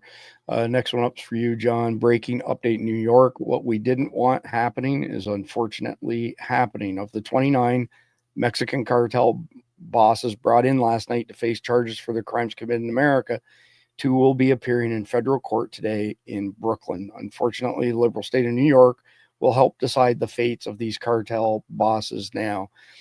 One of them, by the way, is the one who ordered the hit on Kiki Manarino. So at least 2 of those defendants will be arraigned today in Brooklyn federal court, according to Reuters, including a drug lord who is alleged to have been among those responsible for the murder of the U.S. DEA agent Enrique Kiki Camara in 1985. So at least 2 of those defendants will be arraigned today in Brooklyn federal court, according to Reuters, including a drug lord who is alleged to have been among those responsible for the murder of the U.S. DEA agent Enrique Kiki Camara in 1985. So at least 2 of I got the name wrong on that. I was reading a thing from Joey Manarino and the name stuck in my head for some reason. Go ahead, dude. Well, I have, based off of all the stuff I see coming out of New York these days, I have very little faith that they're going to give a fair judgment here. But I mean, liberal state's going to liberal state. It's just like if they were in Chicago, they're not going to get a fair hearing because all these bleeding heart liberals are going to somehow turn it around to where they were the victims. But gosh, it's crazy. It is. They should try them in Texas. Texas is a border state. They feel the brunt of it. Try them in Texas. See what happens. As long as it's not in Austin, as long as it's not in Austin or Dallas. No, Kerrville. I'm thinking Kerrville, Texas. Yeah, that works better. So next one up's for you. I'm not sure if you caught this or not, Jeff, but Gene Hackman, his wife, his dog were all found dead. So the morning when they found them, the authorities said there was no foul play. There's, nothing fishy happening here. Then by the afternoon, they switched gears to say it was suspicious circumstances. Then the daughter comes out and says that she believes that they were killed by carbon monoxide poisoning without a bunch of details around that. Right. I mean, I guess all we can really do is speculate at this point, unless you have any other comments. No, this is one. Let the cops do their thing. I mean, he was 95. If his wife, something happened, his wife died, he's 95. Could he have just died after that because she's not there to take care of him? Absolutely. Could he have died first and she decided, okay, I don't want to live without my husband. I'll just overdose on something? Absolutely. What about the dog? The dog was but there were also pills on the floor, and from what I've read, they were blood pressure medication, which I take. But if you're a healthy dog and you eat a human dose of blood pressure medication, your blood pressure may go to, I don't know, 0. We just need to wait and see if the toxicology report, if it's carbon monoxide poisoning, that'll show. If there's drugs, that'll show. If there's a head injury from falling, that'll show. Just let them do their thing. Real quick statement on this. Gene Hackman, one of my favorite actors. I can't think of a single movie that he was in that was bad. No. Like, the dude made just great movies. Yeah. Hoosiers is one of the best sports movies ever made. French Connection, freaking fantastic cop movie from the 70s. Yeah. Unforgiven, just you name it, dude, just a freaking amazing actor and an American icon. And I want to point out, he came from a broken home, family split up, dad left home. He lied about his age, joined the Marines at 16, and served 5 years in the Marine Corps. I mean, that's a tough dude. That's a tough dude. Yep. 100%. And that was the old school Marine Corps. Think of the Marine Corps. 46 Marines. Yeah, the 40s and 50s. That was where they freaking beat the crap out of you if you didn't do what you were told. Absolutely. Yep. Well, the next one. He's a stud. The man was a stud. The next one's up for you, John. And this guy is not a tough guy at all. He talks a lot of shit, but he's not a tough guy. Michael Moore, Trump might be deporting illegals who could cure cancer or stop an asteroid. Hey, here's a comeback for this. That fat piece of crap. The only thing fatter is my governor. Are you kidding me? How many babies have we aborted in this country that could have cured cancer, could have come up with some kind of new way to grow food that could have saved people's lives? Or this is such a freaking stupid argument. Or might have been the next Einstein. What might have been the right. I mean, how many of those kids did we murder in these abortion mills in these inner cities with Planned Parenthood? Millions, 60-something million. So I don't want to hear about your bull crap deporting. We're not killing these people. We're deporting them. Yeah. Like, they can cure cancer in Guatemala. Right. Yeah. Probably do it cheaper. There you go. All right. Next one up for you, Jeff. Poll Americans trusted in mass media, lowest point in over 50 years. Look at this chart here. So in general, how much trust and confidence do you have in the mass media, such as newspapers, TV, and radio, when it comes to reporting the news fully, accurately, and fairly? A great deal, a fair amount, not very much, or none at all. So a great deal, fair amount is this green line, which has been plummeting since 1972. All right. Then the green line, which is not very much at all, is this one, which has been going up, trending up. And then the next one, none at all. I mean, you're talking, look at this, 6% there. So this was 4 or 5% maybe. And look how much that one's gone up. I mean, trust is completely catered in the legacy media. I don't think they're going to regain it. What do you think, Jeff? Well, my question is, where in the hell did they find 31% who had a good deal or fair amount of trust in the media? That's the Democrat base. Yeah, is that like New York City, Boston, Washington, D.C. Metro? Literally, that's what you could probably say based off of the polling and the popularity of the Democratic Party. Those amounts line up. They do. That's all it is. Well, yeah, actually, you're right, because it does line up.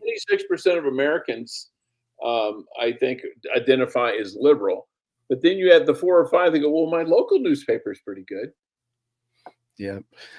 All right. Next one up for you, John. Or wait a minute. I'm losing track here. This one's for Jeff. No, I did the last one. Yeah, I just spoke up. Sorry. All right. Vance was right. Praying at home could be a crime depending on who passes window, says Scottish MP. The author of Scotland's draconian protest restrictions around abortion clinics has admitted that people who live within the anti-free speech zone could be committing an offense if they pray in their own homes, depending on who passes by the window. When asked if praying by window in your home could be a crime under the buffer zone law, Jillian Mackey, MSP, claims blah, blah, blah. Let's just listen to this. What about the accusation that even private prayer within your own home could amount to breaking the law? I mean, it's stretching it, but it's not wrong, is it? It's absolute nonsense. Is it?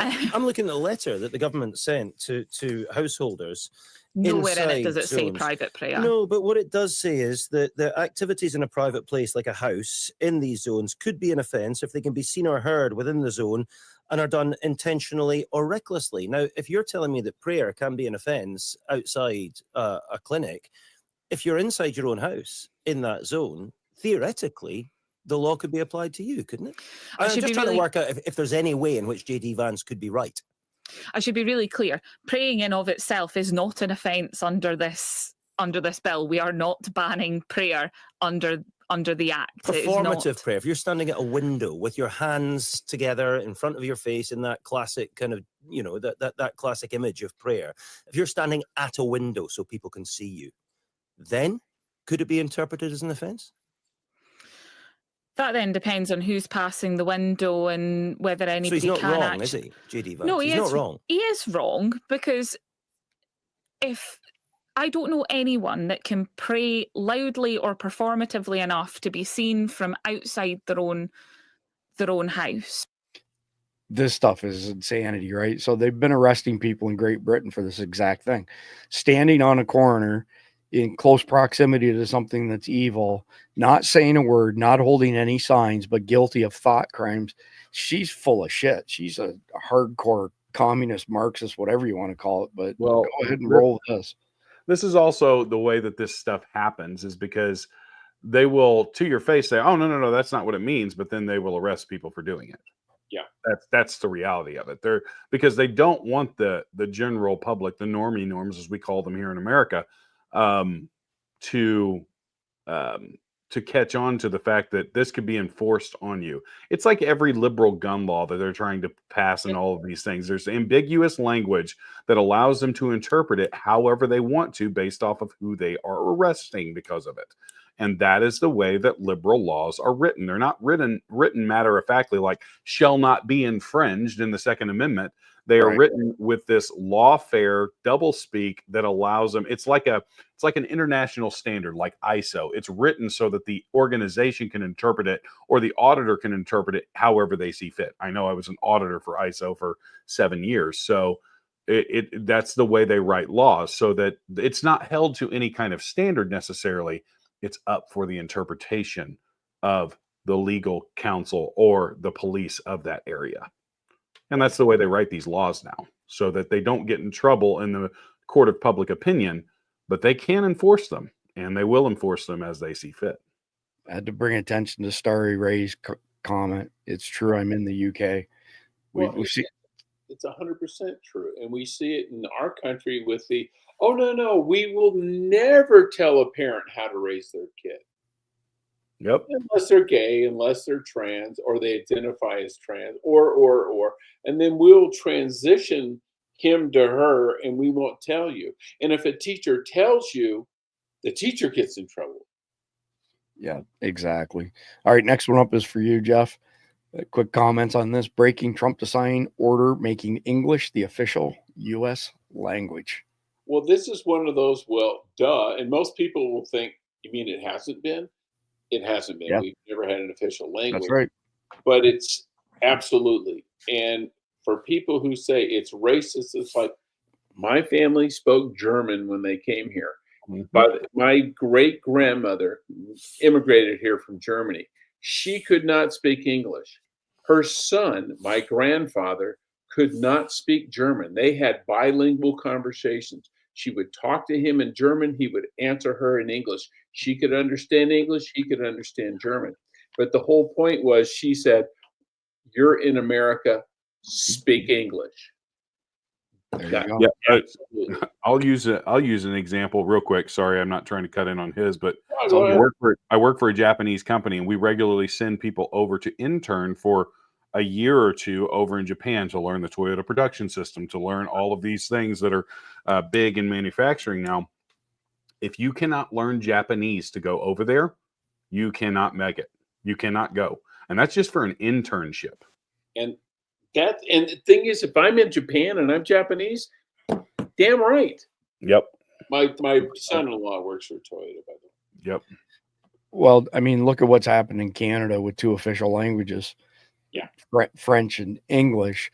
I don't remember what the numbers are anymore, but the cost of the Canadian taxpayer to provide bilingual services for a small portion of the country is ridiculous. And it's probably ridiculous for us as well doing it in Spanish, but interesting development nonetheless. All right, next one up. George Galloway just buried Piers Morgan on the Ukraine war. Piers Morgan's such a scumbag. He's a douche. He's a douche. He is not a fag and a retard because he doesn't qualify to be a friend of ours. It's really come to something when, having spent a lifetime myself fighting against NATO and American wars, it's the Americans that are trying to stop the war, and Piers Morgan, Boris Johnson, and Keir Starmer who are trying to keep it going. I don't want to keep it going. You've got a lot of Ukrainian. I don't want to keep it going. You've got a lot of Ukrainian blood on your hands. You have lied about this war from the beginning. Actually, Vladimir, you have lied about the origin of this war, about the duration of this war, about the course of this war, and now having caused you and your war party the death of 1 million Ukrainians while claiming to love Ukrainians, you're now calling for British lives to be lost. What a load of absolute bullshit. That constitutes close to a war crime. You're going to regret it when very soon Zelensky is sitting in a beachfront villa somewhere counting his ill-gotten gains, and all the secrets of the rampant corruption between the Democrats and the Zelensky regime begin to tumble out of the cupboard. This war did not begin 3 years ago. You very well know that it began in 2014. You very well know that it began with a coup against the elected president of Ukraine, backed by Victoria Nuland and the administration at that time. All right, I'm going to stop it there. We literally talked about this earlier in the episode. Yeah, but Piers Morgan is one of these clowns who he'll say something, then when he's asked about it down the road, I never said that. He gets smoked every single time. He does. Anybody with a brilliant mind, or even a halfway, two wits to rub together, can absolutely debunk everything. You want to see stuff. There's literal videos on YouTube of people just debunking him. Ben Shapiro, all these guys. When he gets on gun control, it's freaking retarded, the stuff that he comes up with. But for this stuff, this has been going on because of. Sorry, I had to stop there. That was a great comment. We got the best eye. We do. But yes, and it's not. This is not just a Piers Morgan thing. This is indicative of the modern day media and why we showed the graph earlier. Trust in the media is at an all-time low because they have furthered these false narratives.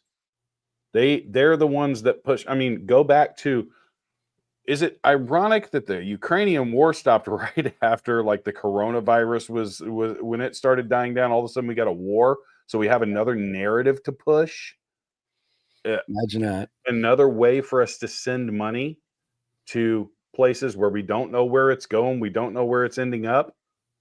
Is it a chance thing that Trump was impeached over a phone call to the Ukrainian president about investigating the corruption in that country? Yeah. Guys, this is all lies. It's a web of lies, and it's all connected. Make no mistake, this is all connected. All of the money that we're seeing Doge uncover, it's all connected to all of this crap. And people's lives are being sacrificed for these elites who want money and power. At least after World War II, we all agreed that Goebbels was full of shit. Right. Yeah. Now they're like, Goebbels was a good dude, man. What do you mean? Yeah, no kidding. All right, next one up. A short one for you, Jeff. Manliness is great again. Trump just ended Biden's hostile DEI takeover of first responders. Read this one today, and it's like, oh, thank God, sanity has returned. Oh, heaven forbid that you hire firemen who understand how much they can carry and can carry it. I mean, stupid crap out there. We're going to sue a fire department for hiring people who can, dare I say it, physically do the job. Yeah, but I have it on good authority that if the lesbian firefighter can't pick you up and carry you out, it's your fault for being there when the fire broke out. Yeah, for being in trouble. Yeah. Yeah. I want, if my house catches on fire and someone's dragging me out, I want him to be the biggest, burliest, buffest mofo out there. And I don't care what color he is or what his sexual proclivities are. I want him to pick my ass up, throw me over his shoulder, and take me outside. Nothing else matters. 100%. That was a little kinky, though. Well, yeah, I have fantasies. I would actually venture so far as to say it's not a little kinky, it's faggy. Yeah, it's a little faggy. It's faggy. All right. So next one up, JD Vance has been on fire lately. He gave it right back to Keir Starmer on the whole freedom of speech thing, and it's great. So 43 seconds.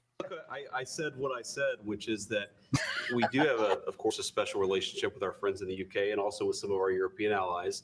But we also know that there have been infringements on free speech that actually affect not just the British. Of course, what the British do in their own country is up to them, but also affect American technology companies and by extension, American citizens. So that is something that we'll talk about today at lunch. We've had free speech for a very, very long time in the United Kingdom, and it will last for a very, very long time. Well, no, I mean, certainly we wouldn't want to reach across US citizens, and we don't, and that's absolutely right. But in relation to free speech in the UK, I'm very proud of our history there. He's proud. He's very proud of putting people in jail for thinking something they're not allowed to think somewhere they're not allowed to think it. He's last week, a British judge ordered Apple Cloud to give them access to encrypted data for the entire planet. Yep. Yeah. So I will say this about JD Vance. You've heard the term wordsmith. That man is a word surgeon. He just dices people up and in the nicest, calmest way, just destroys them. Because you saw how Sturmer reacted. Oh, well, we've been believing in free speech and we always have blah blah. No, you're arresting people for Facebook posts. Yep. Yeah. That's a fact. And the head of the Metro UK police is threatening to come over here and get us Americans who post anything on social media that might cause somebody anxiety. And what I would say to that person is, when was the last time you qualified on a handgun? Yeah. Because mine was, it was today, actually. Well, actually, as my wife pointed out this morning when she saw that, she goes, JD Vance is running for president and he's winning. Right on. Tell your wife that was very well said. All right, next one up. Trump explains once again he will not be cutting Social Security and Medicare. This is just ridiculous. The legacy media keep asking this shit and accusing him of doing stuff he's not doing. 47 seconds. Can you guarantee that Medicare, Medicaid, Social Security will not be touched? Yeah, I mean, I have said it so many times, you shouldn't be asking me that question. Okay? This will not be read my lips. It won't be read my lips anymore. We're not going to touch it. Now, we are going to look for fraud. I'm sure you're okay with that, like people that shouldn't be on, people that are illegal aliens and others, criminals in many cases.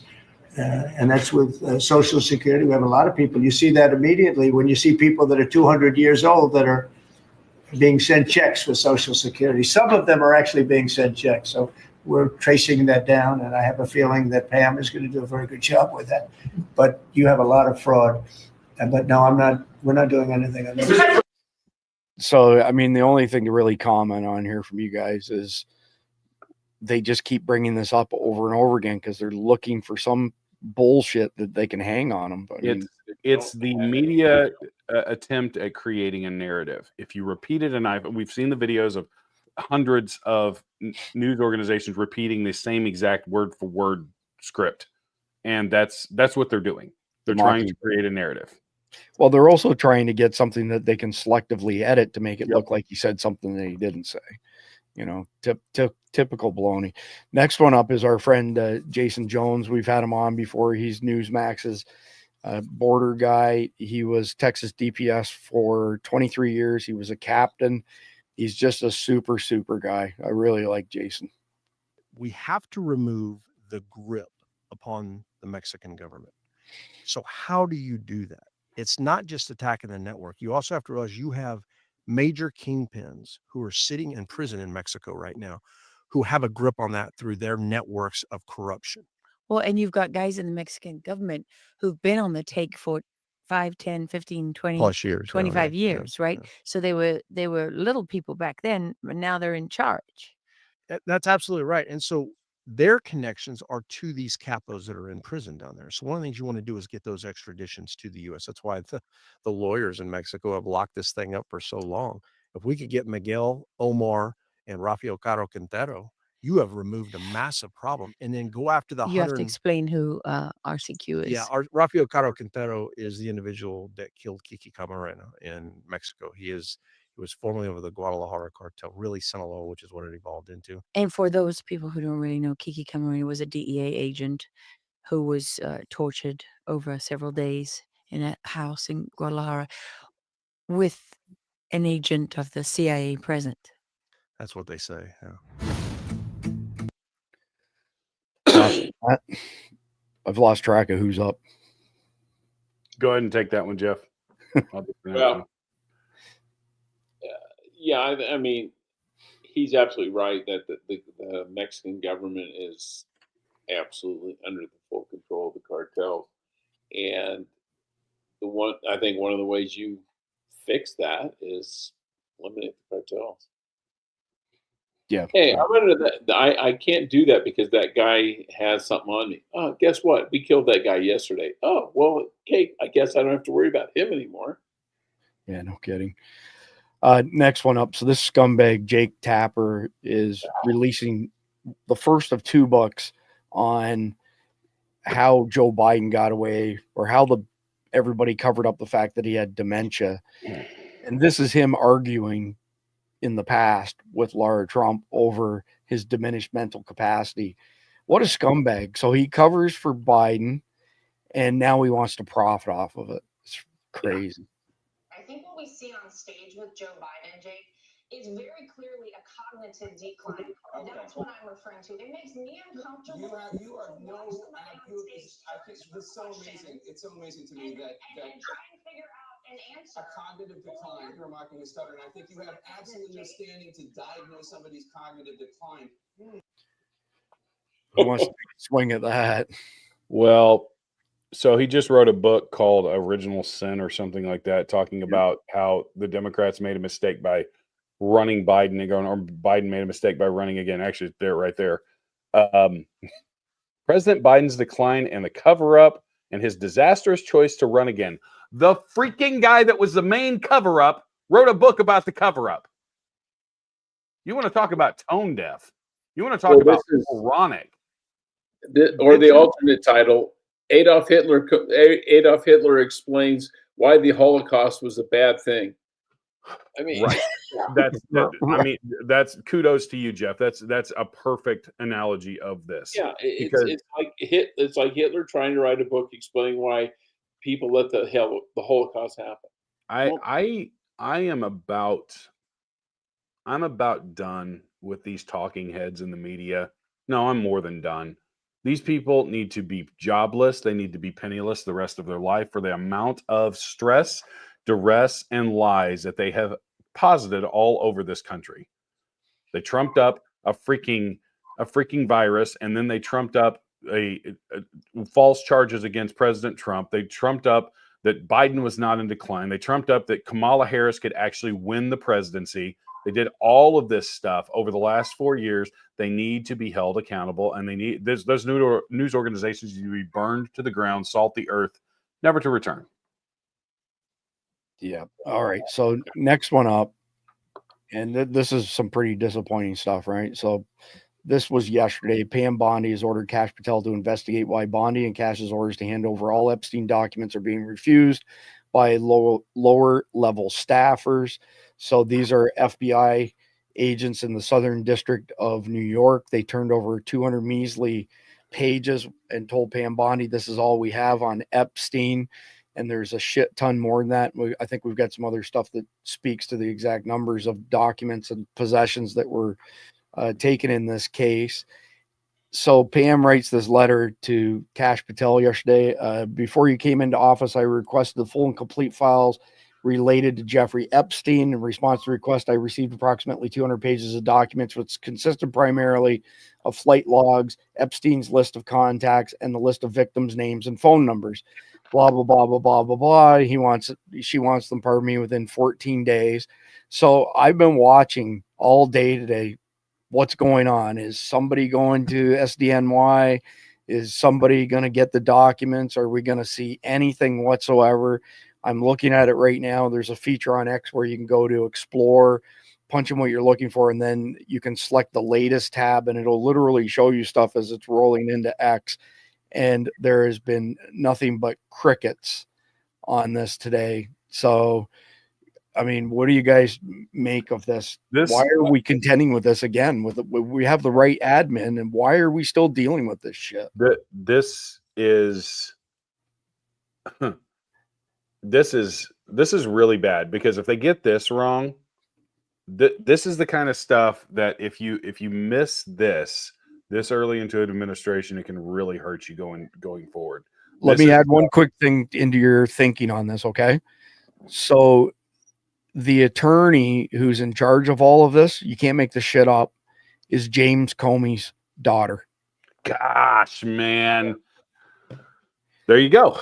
So you have James Comey's daughter in the Southern District of New York, where you have Alvin Bragg, Letitia James, all these bad actors, right? Who's now effectively protecting all of her father's, pedophile weirdo friends. Jeff, I know you got something to throw in here. No, I was just going to say, let's give Pam Bondi the benefit of the doubt here. If she's looking at this and seeing criminal activity, she has to protect her discovery so that when she charges people, they don't get it tossed on a technicality. So I know the frustration is we want to know yesterday what happened, and we should have known 2 years ago what happened. But if she has gone and said, I have requested this, you did not provide it, I went back and requested it a second time, knowing you had it and you did not provide it, I will now, maybe Monday, maybe Tuesday, fire you people and file obstruction of justice charges. If she just blurts out what she's planning to do, they're going to shred everything. Yeah, it's a longer game than, because it's the legalities involved. There's more boxes to check. There's more steps you have to follow. It's not just firing somebody for being a boob. This is criminal. Yeah. And so you really have to make sure your I's are dotted and your T's are crossed. I'll cut Pam some slack. To go on with that thought, this is kind of the way that you trap people, because she's doing it in the public eye, because it can't be hidden, because now everybody's seen, well, I thought this was supposed to be a bunch of evidence and stuff, 200 pages of names. And this is essentially what you would get when you start an investigation, a list of victims' names and numbers and flight logs. And then you would start, where's all the rest of it? So now they can say, look at what these people are doing. Look at what the SDNY is doing. They're literally hiding. Why are they hiding all of this stuff? This could end up being a very big perp walk at the end of it. Or what you do is someone says, I need documents. And so you give them 50,000 pages of documents and they have to comb through them. If they gave her all this stuff and it's got victims' names, well, she's already said it. I got this list, but we have to redact the victim's name. I'm not trying to out some 16-year-old girl who got raped by 30 guys. So they've got to do that. But I think what they're doing is they're hitting them with a lot of just bullshit to hide the real data or give them time to destroy the real data. And she is setting them up that if she requested it and it went away, then she can get it for destroying data. She can get it for shredding documents. And to answer that comment I just popped up, if they did already shred it, That is That's criminal. criminal right there. That is bad criminal. Like you can go to prison for. Well, that years is the crime that they tried to stick the J6ers with. Yes. That is the Enron origin thing. You destroyed documents with, even though you knew or had a reasonable suspicion that it was tied to a legal case. You destroyed evidence. Yep. Yeah. And that could get them 10 years, and it should. Yep. There's one instance right here. FBI had confiscated more than 20,000 images from CDs, hard drives, photos stored in drawers and closets, along with hundreds of logs and notes when they searched Epstein's $17 million New York home. This is just one of his 6 homes. This treasure trove has all been sealed since 2017. We were promised transparency, but that was a lie. And then I had the previous screen share shows Maureen Comey at the center of all this stuff. But there will be evidence logs of every piece of evidence that was sealed. If that's destroyed, then they're going to look at who had access to it. Everybody will be questioned. It's probably in a place where there's video cameras and an evidence locker. Like, yeah, it's harder to destroy that level of evidence than you would think. So if it exists, they're still trying to hide it. They're trying to slow walk this thing. If you're the last guy to check it out and it went missing, welcome to Leavenworth. Yep, you are you are screwed, buddy. Yep. Yeah, exactly. So anyway, that's the end of chapter 2. So normally we'd play a message from one of our sponsors, but I got something I want to show y'all. I'm always looking for creative stuff when the power goes out because we live in Florida and it's, we're a first world country with a third world power grid. And a mouse can walk by our electric pole and fart and we lose our power here in Florida. But this company called Dark Energy, did you get a chance to see them at all, John, when we were at SHOT Show? No, I don't think so. So this is one of the things that they sent us. Hold on a second here. Let me get the right camera there. So they sent us a bunch of equipment. All right, check this out. This is a solar panel that was inside that box. And when I got the box, I was like, what the hell? They sent me an empty box. It felt like there was nothing in it. So this guy opens up like this, and it's super flexible. It's not like a lot of solar panels. If you bend them like that, you'd break all the ICs and them, the interconnects, right? And it literally weighs nothing at all. You can see how small it is. And then they sent these chargers. So you can attach it to the back of your phone and charge wirelessly, or you can use a USB-C port. But the kicker is these things are so light. This is absolutely going into my get home bags. They sent us a couple of them. It's tiny. It weighs absolutely nothing. I can't tell you what it costs. I haven't even had a chance to do that, but ultra portable and a durable solar panel. So it's an 8-watt panel, weighs nothing, comes with a 3,000 milliamp hour battery to go with it. Man, if you're traveling, you're hiking or anything, and you want something super lightweight, I'm not kidding you. Look at how flexible this stuff is. I can see that you take this and hook it up to the battery pack and just put it on your backpack behind you and charge it while you're out on the trail. Yeah. Look at how freaking tiny this thing is. It kills me. That is super cool. And again, the whole thing's as flexible as can be. By the way, what do you think these slots are for? Take a wild guess what the slots are for. These ones. All the way around the sides, the top. So you can strap it to your back? So you can strap it to Molly. Yeah, that's what I was going to say. Molly straps. Yep. That's ingenious. They thought of everything. Look, it's even got snaps where you can snap it together. Okay, I got to go. What's Molly? Are we talking like web gear kind of shit? Yeah. Molly webbing. That's the like standard you see on every chest rig. Okay. Plate carrier, all that stuff. It's military. Yeah, I'm used to calling that web gear. Yeah. So anyway, at the end of the day, don't give away your age, Jeff. Right. Yeah, I'll be 64 in a week, dude. Bottom line is we have no relationship with them. It was very nice of them to send the stuff through. I'll be testing it outdoors tomorrow. and I'm sure it'll perform as advertised, but it really blew me away that it weighs nothing. So Dark Energy is the name of the company. Stay tuned. I'll let you all know what happens there. And by the way, John, I don't know if you got my text earlier, but there two really high-end knife companies approached us and said, hey, we want to send you some stuff. We were talking like this is stuff in the microtech range from these companies. Multiple hundreds of dollar knives. Yeah. And I'm not I sharing. looked at them. You can rub it in more. No, I'm not rubbing it in. I'm just saying I'm not sharing it. When it comes to knives, I like to hoard them. Don't ask me why. I just love knives. All right. So that's it for chapter 2. We're moving on to chapter 3 now. So funny, outrageous stuff. And the very first one up, this kid has got fantastic parents. That's all I can say. 59 seconds. Hats off to this young lad. Egypt coming in hot. What are we talking about? What is the plot? If you are a Susie, you can't be a Scott. I know it's a doozy, can't be what you're not. Ain't getting to heaven. You can't be what you're not. He's basically saying, and by the way, chapter 3, NSFW warning, you're going to hear cuss words almost always in chapter 3.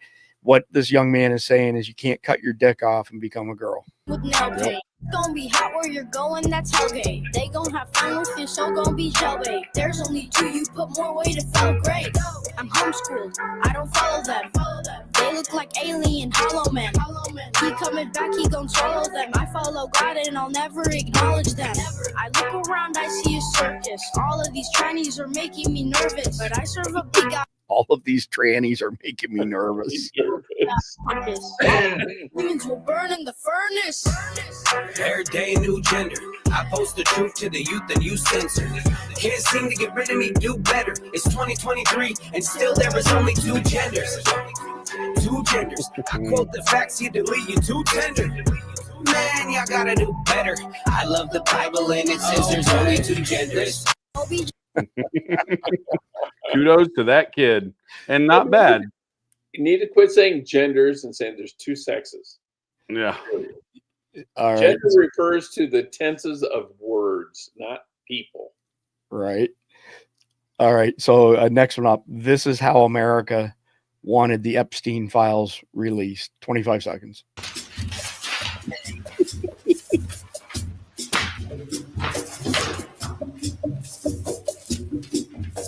That's from Mean Girls? Yep.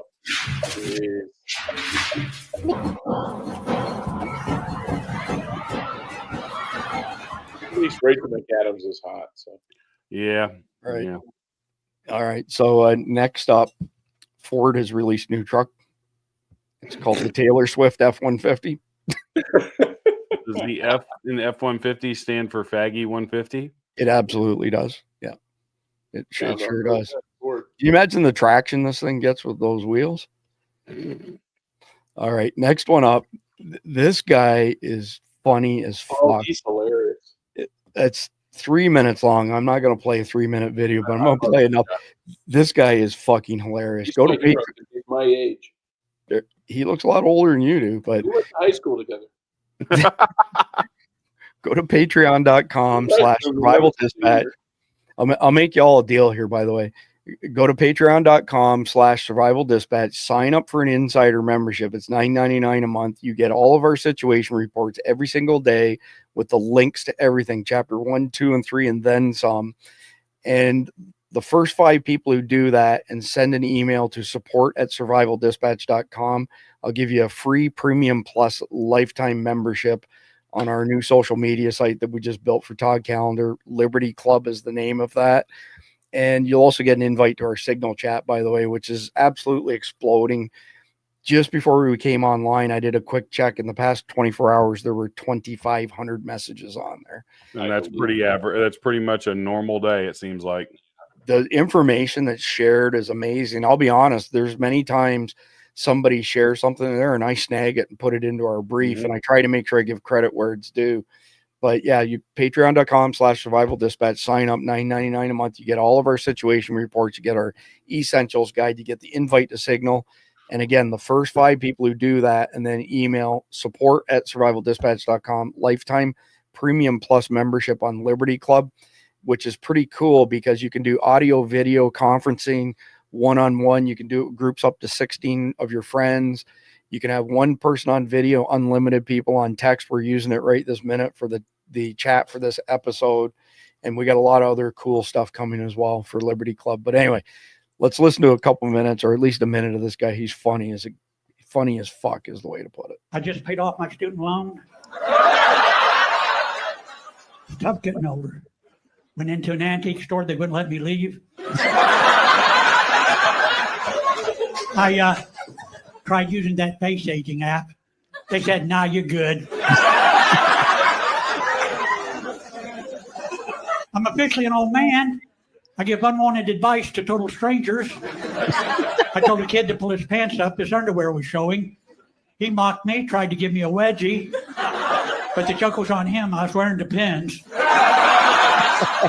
I went to the doctor because I thought I had arthritis. I don't. I have early onset rigor mortis. Anybody ever drop their phone in the toilet? There you go. I did, and after I did, I put my phone in a bag of rice. Anybody ever drop a bag of rice in the toilet? I joined a dating site for people my age called Carbon Dating.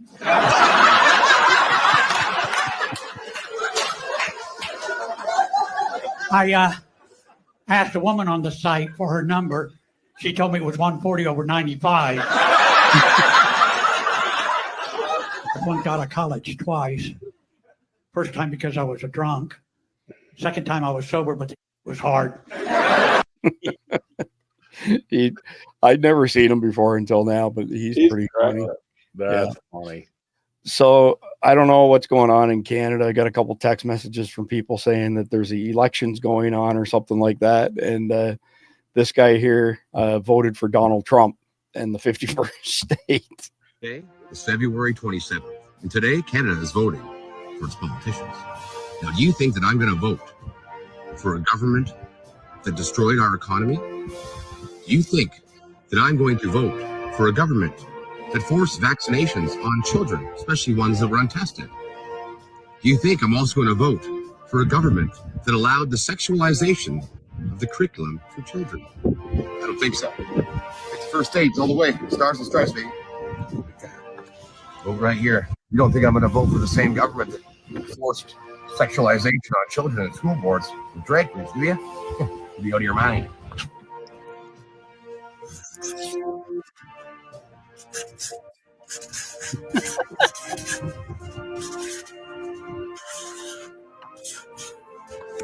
Well, that's how it's done. I'm just trying to make Canada great. So let's make it the 51st state. Oh my God. So check this out. A Canadian has voted for Donald Trump and Elon Musk in the Ontario election. Here's another one. I did. Trump, Musk, number 51. I'd be curious to see how many people actually broke that in. It's funny as hell. So we mentioned the retard finder earlier. He found another one. And actually, I've seen this before. I think we may have even played this on this. Yeah. But it's good. 40 seconds. Retard finder found one. So. Well, good morning, y'all.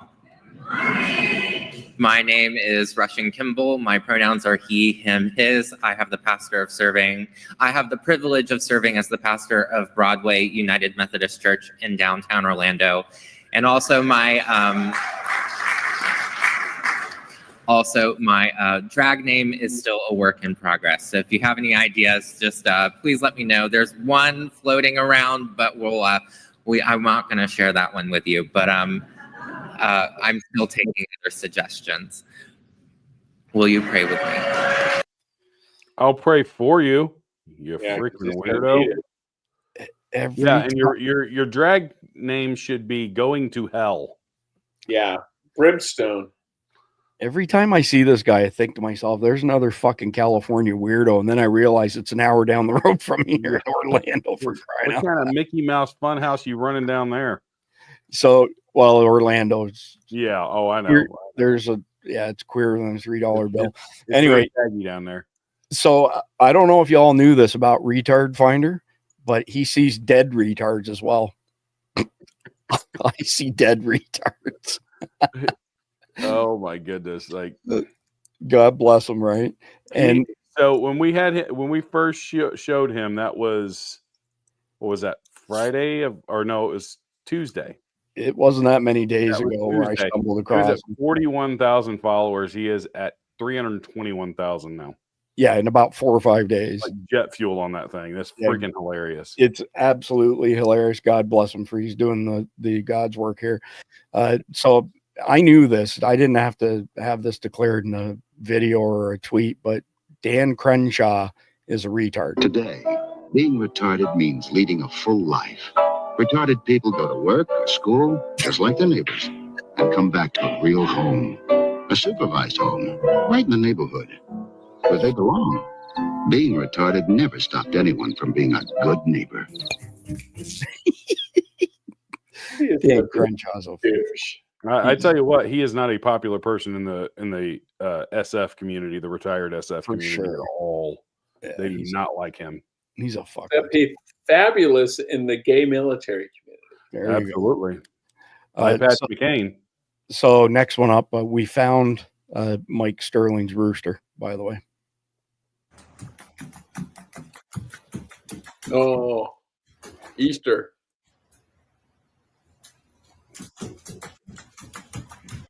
He's looking for Mike. He's looking for his daddy.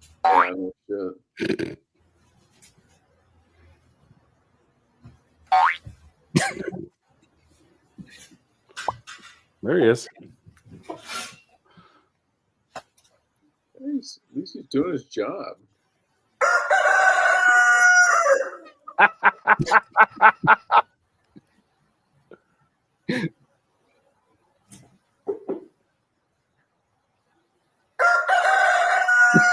Give me food.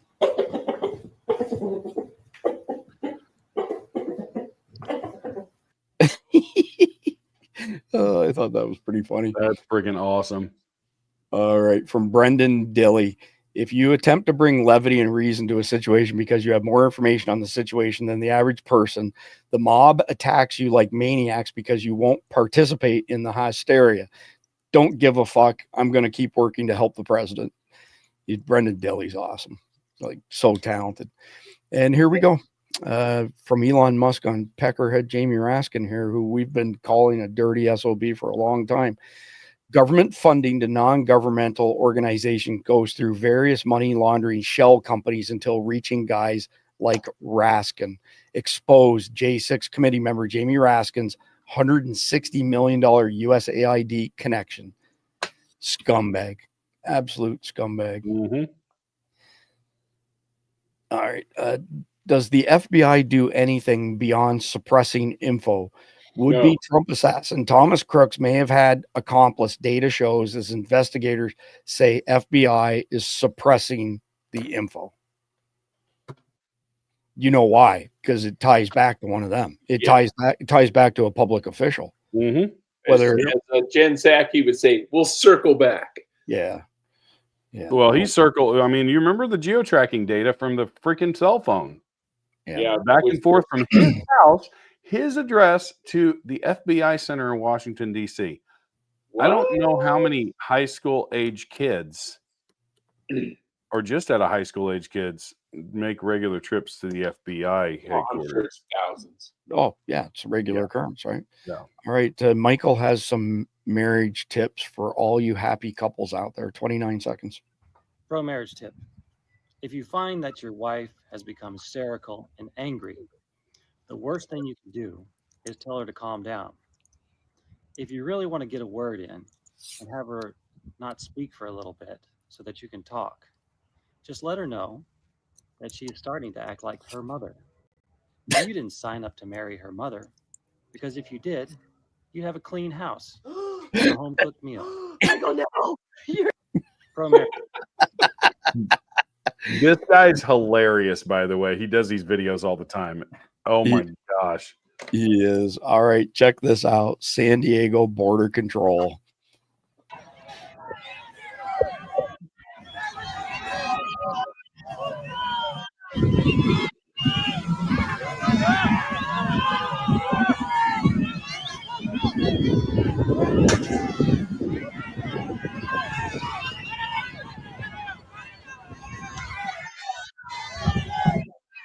the hell out of that dude. Why did they put up with this shit?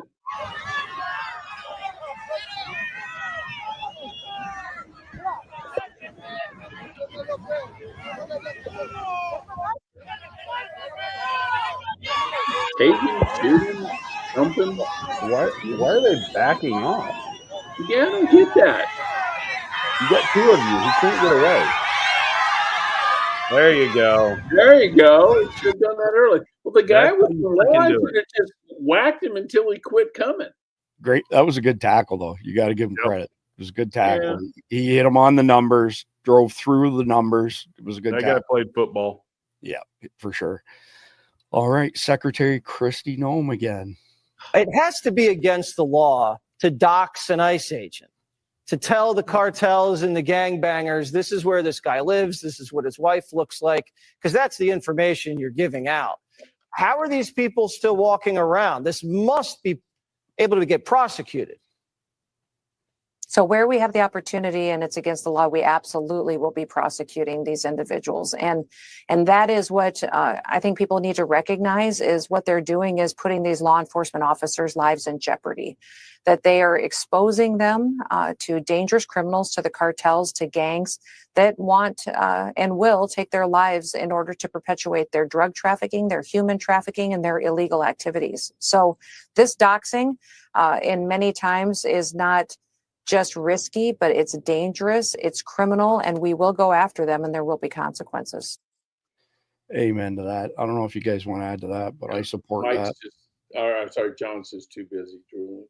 All right. Okay. Yeah, I think we need to not put her on the episodes all the time. It's No. We need to put her on the episodes okay. all the time. Yeah, just clips of her all day. Kristi Noem, spit it out. Yeah, I was so distracted I couldn't remember the name.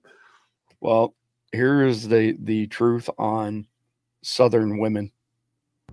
Y'all want to know why men in the South are scared of our women? I can sum it up for y'all in 1 minute. They asked a group of Northern women, said, would you kill for your child? Every one of these women that they asked in the North gave a similar answer. It went something like this.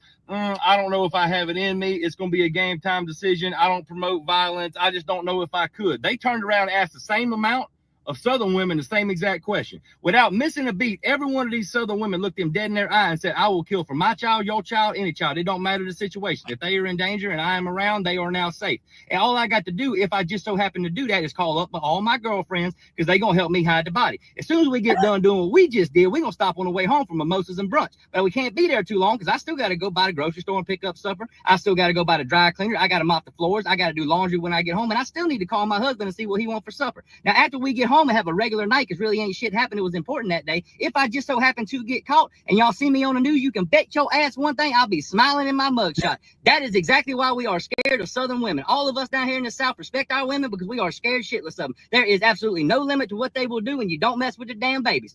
Shit. Yeah. He dropped a lot of truth there. But so this was going to be in yesterday's sit rep. I'm working around the clock, and it's the first episode I've missed a long time, but I'm wore out from working 17 plus hour days. This is one of the most insane things I've ever seen for a car wreck, but I've thought of this happening, but I've never even seen a video of this. This is just totally insane.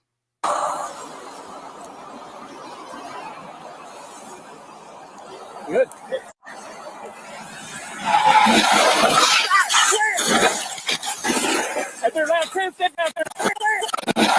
Smokey and the Bandit. Previous 1050, 84 West.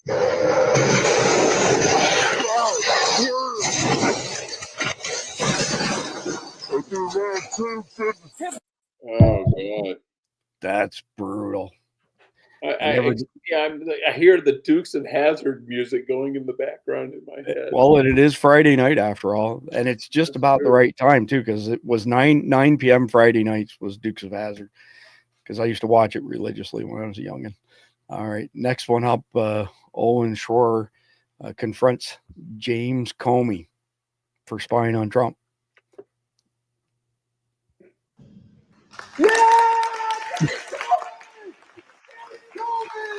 The fired FBI Director James Comey! The deep state hero, James Comey! The Democrat hero, James Comey! You did it! He illegally investigated Donald Trump! Thank you, Comey, for weaponizing the FBI against Donald Trump! Thank you for covering up Hillary Clinton's crimes and setting the stage for the FBI to cover up the Biden crimes, too. Come on, y'all! Let's hear it for James Comey! Come on, we love the FBI! We love the federal government! Why? You guys, why? You don't love the FBI? You guys don't appreciate James Comey weaponizing the government against Donald Trump? Come on, James. You should be happy. Donald Trump is the bad guy. We should be happy Comey weaponized the government against Trump. What the heck? Look at the cop. Did you see the cop? He's just freaking laughing. I've met Comey. The dude is like 6'8". He's huge. Yeah, he's very tall. But he's an asshole. I was just going to say, did you just say he's a huge asshole? Well, he is actually huge and an asshole, so he's a huge asshole. I have a picture of me with him, and my wife's like, we can put that on the wall. I go, over the dartboard, maybe. Too funny. Too funny. All right, next one up. This is fucking crazy. There's no other way to describe this. Holy shit. Oh, crap. Yeah. Bears. Obviously black bears because grizzlies can't climb. And he's just checking them out. Oh, he's just a baby, though. Yeah, but that means Mama ain't far behind. Yeah. That is true.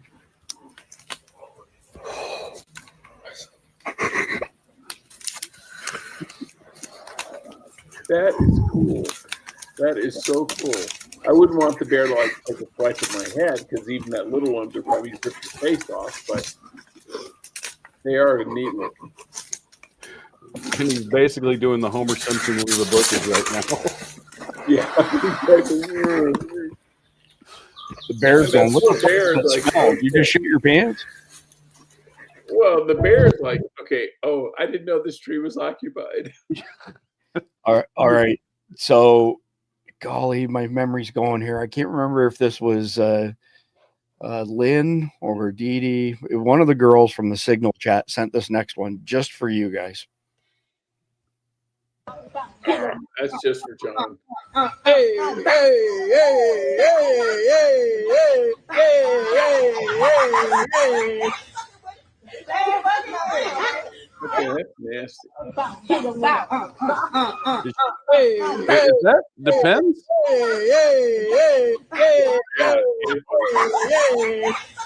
That's Democrat women versus Republicans.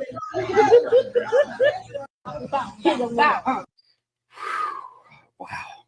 Yeah. I had to watch it. You had to watch it. That's all there is to it. Thanks for that, buddy. I appreciate it. Don't thank me. Thank one of the girls who sent it. Next time I have like a stomach virus, I'm going to send it to you, and I expect you to drink it. Was that a diaper? Is she in a diaper? I think it's like a sanitary depends. pad. Ugh. Do you want me to speed it up like that? No, we're good. That's dead sexy right All there. right, I gotta get out of here, guys. Yeah, please move on. All right, dear Doge, if you put Hillary Clinton's arrest on pay-per-view, you could settle the national debt. I would pay a ton. Oh my God. Another one for Brendan Dilly. To every influencer and mega voter whining about how President Trump chooses to do every little thing, I don't see your sorry ass in this picture. He can do it however the fuck he wants. Absolutely. That was the moment he won the presidency, guys. Yep. Yeah, for It sure, was. for sure. All right. So this is apparently the hottest track of the year. This is what they call music nowadays. You're not playing this, are you? Anybody want to add anything to that? Why waste the electrons? That is an artist named Sexy Red. We thought WAP was bad. So I guarantee you within 30 minutes of this live stream ending, I will get a copyright infraction from YouTube over that shit. But again, if I have to watch this crap, you guys have to watch this crap. Thank you for that. All right, next one up. This guy's Fucking idiot, man. U.S. immigration attorney vows to ruin the life of every Texas lawman cooperating with Donald Trump's mass deportations. It's 2 minutes and change. I'm not going to play the whole thing, but this guy has a very punchable face. Here's what's going to happen. You're 25 years old. You're in the prime of life. You just pinned on your star and you've gone to work as a Texas lawman. And you couldn't be happier. You made it through your academy. You made it through your field training. You finally got your own patrol car, and some supervisor or maybe a Texas Ranger hands a fellow off to you and tells you to put him in the back of your car and take him off to the jail and hands you a bunch of paperwork. And you're going to say, what do you do? And he's going to say, oh, that there's an illegal alien. And you're not going to think much of it because they didn't really dwell on this in the academy. You actually thought illegal alien was a thing. After all, you're not Border Patrol trained. But what should it matter? You're a real police officer. They aren't police officers. Yeah. And so you just innocently take them on down to the jail and you hand off the paperwork and you go to lunch and you haven't thought anything of it, but you shall have ruined your life. You're not going to know it right away.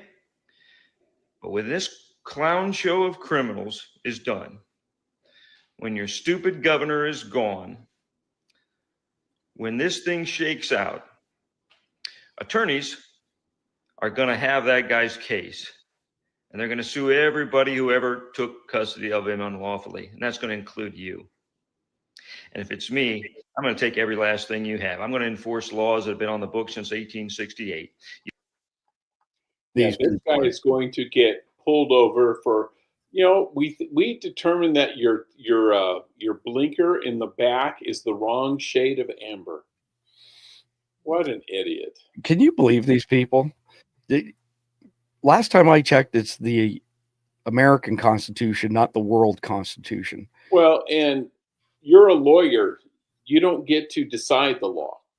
Right. That's up to a judge.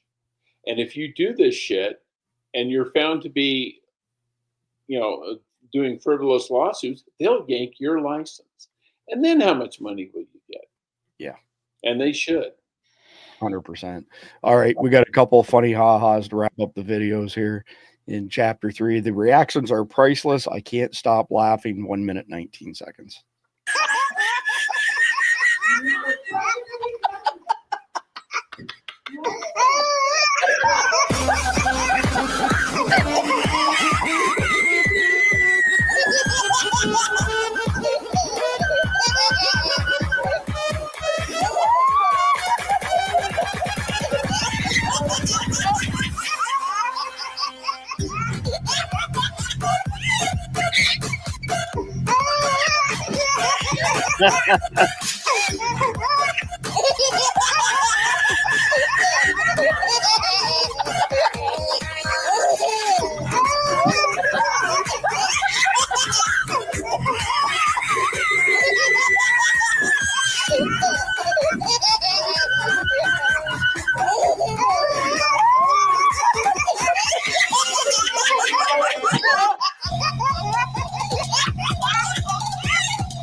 Not a bad practical joke. And this is the last one. These dogs and their haircuts, the third one got me, and a few are just wrong.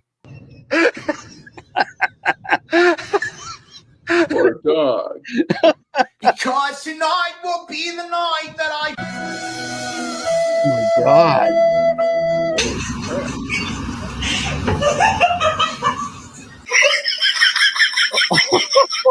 That poor golden retriever. Oh, God. Hello.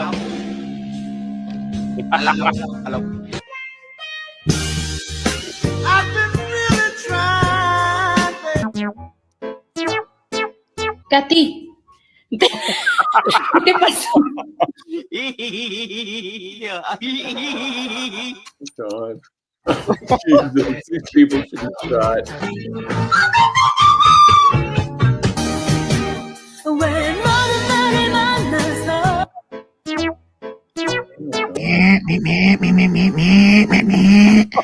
Look at my cat. You'll shake and shudder inside when you hear these zombies shriek. Wow. Poor dogs. All right. So, into some memes here before we wrap up. Trump says Canada and Mexico tariffs will go into effect next week. The president also said he would impose an additional 10% tariff on China as he tries to force other countries to take more action on drug shipments. Phase 1 was a total success. Retards. Me, but less retarded. 2025 mega best memes calendar. February. Did y'all have cash on for February? It's glorious. So the state starts an ass wiping program. People in 5 years. Without government, who would wipe our asses? Yeah. I can see people falling for that. My name is Meg, and I am a woman, not a pregnant person, not a chest feeder, not a birthing person, not a person who bleeds, not an inseminated person, a woman. It's not difficult. All right. DC Drano. The New York City FBI and SDNY DOJ offices are a hornet's nest of Marxist corruption. Everyone is now focused on cleaning out that office. They raided James O'Keefe's house over other evidence that Biden showered with his daughter, and they hid the Epstein documents. Now accountability is coming. Let's hope. And there you go. Maureen Comey, James Comey's daughter, lead prosecutor, SDNY, during the Epstein trials. She's currently the U.S. attorney prosecuting the Diddy trial. Imagine that. John Rich, right now, people all over America are having their coffee and discussing how the FBI and the SDNY are protecting child sex traffickers. Disclosure on our own agencies is key to getting our country back on track. I'm frustrated we didn't get what we were supposed to yesterday, but the byproduct of the situation is Americans are now glaring at the FBI through a new lens to protect child traffickers makes you complicit in child trafficking. And here's Retard Finder. So Retard Finder is a funny account. Retard Finder is not funny. Retard Finder is a funny account. The evolution of Retard Finder. Gene Hackman right there. I didn't get a Doge out of that guy. I sympathize with folks losing their jobs for not responding to an email from Doge. I lost mine for not getting a jab, and that skipped all proper safety testing pushed out on behalf of the world, but those damn email replies are brutal. How it started. MSNBC host Rachel Maddow rips own network for axing Joy Reid's show and other non-white programs. How it's going. MSNBC bloodbath hits Rachel Maddow staffers in major overhaul that is claimed Joy Reid, Alex Wagner shows report. Boo, I'm terribly upset for her. India's first transgender clinic, MITRE Clinic in Hyderabad, shuts down due to USAID fund freeze. Another day, another useless USAID project closed. Breaking. Kash Patel vows to swiftly pursue those who undermine FBI after AG Pam Bondi reveals FBI New York office withheld Epstein documents. Yeah, if you could release the Epstein client list like you said you would, that'd be great. Asians, math is easy. Europeans, math is hard. Americans, is math racist? Yeah. Monica swallowed my brother.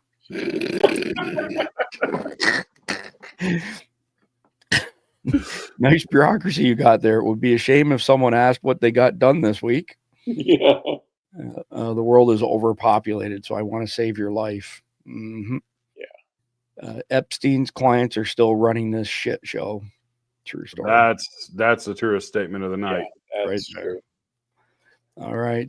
Poverty, highest rate in the nation under Gavin Newsom. Highest gas taxes in the nation under Gavin Newsom. Highest state income tax in America under Gavin Newsom. Record homelessness in California under Gavin Newsom. All right. Send me back an email telling me what you did last week. Isn't that sweet? Elon wishes to get to know all the government employees. Yeah. I'm releasing the Epstein files. Be honest. I'm releasing some of the Epstein files. Be honest. I handed out some binders to a bunch of influencers. Thank you. This one's friggin' hilarious. I saw you in my dream last night. Was I calling you gay and retarded? No, wasn't me. Hiroshima, 1945, 2010. Detroit, 1945, 2010. The lesson, it's easier to come back from a nuclear strike than 5 decades of Democrat control of government. Yeah. You hear that, Chicago? Yeah, no shit. Catch this one. Police. Woman claims wind blew drugs into her purse. Of course it did. Why wouldn't Strong wind, right? Every FBI agent involved in the Mar-a-Lago raid has been fired and had their pensions stripped. Amen to that. Good for them. It was a volunteer task force. They knew what they were doing. Yeah, they all offered to go into Mar-a-Lago. And there's that Peter Strzok guy. He deserves to get smoked. What a creep. Yeah, big time.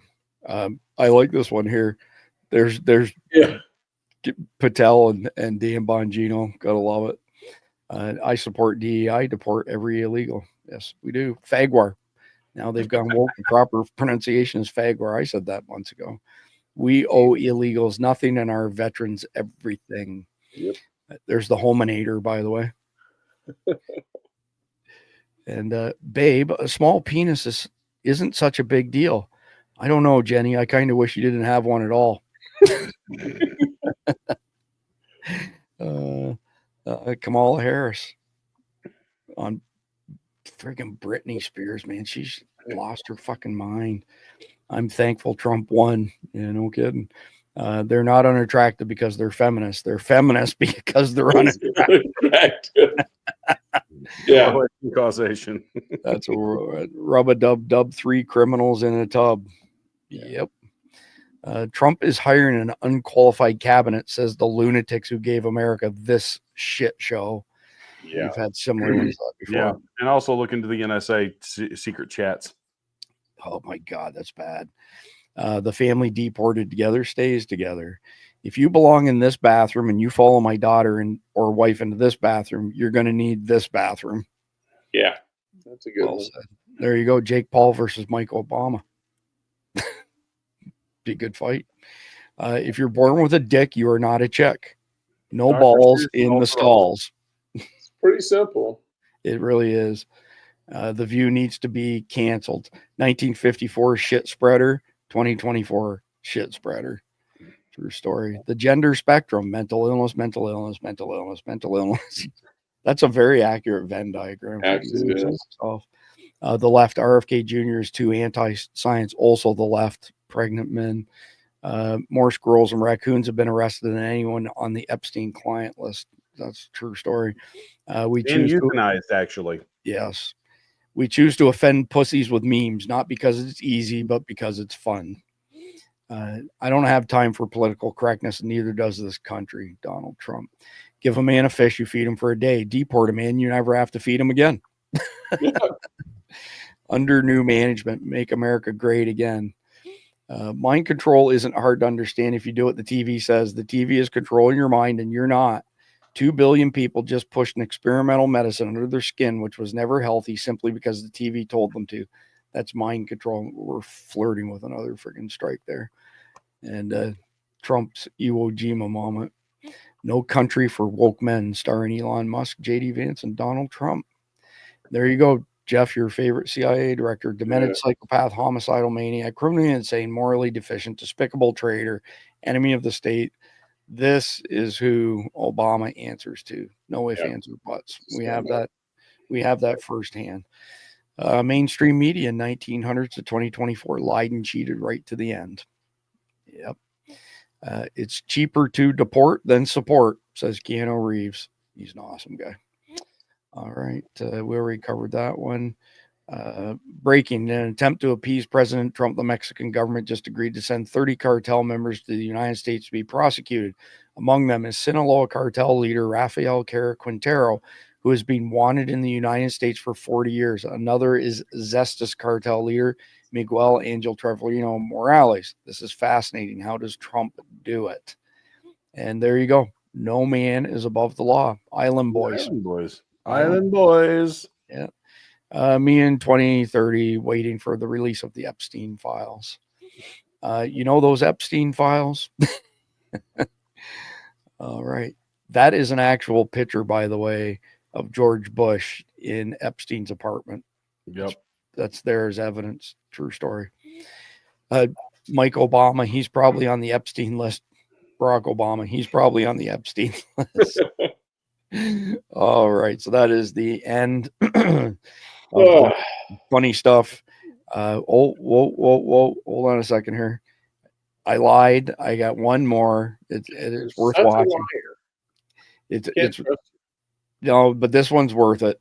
I hadn't shared this one with anybody. This is definitely worth it. This is badass. I hope the Epstein list is dropped tomorrow. I'm so ready for the hammer of justice. 56 seconds.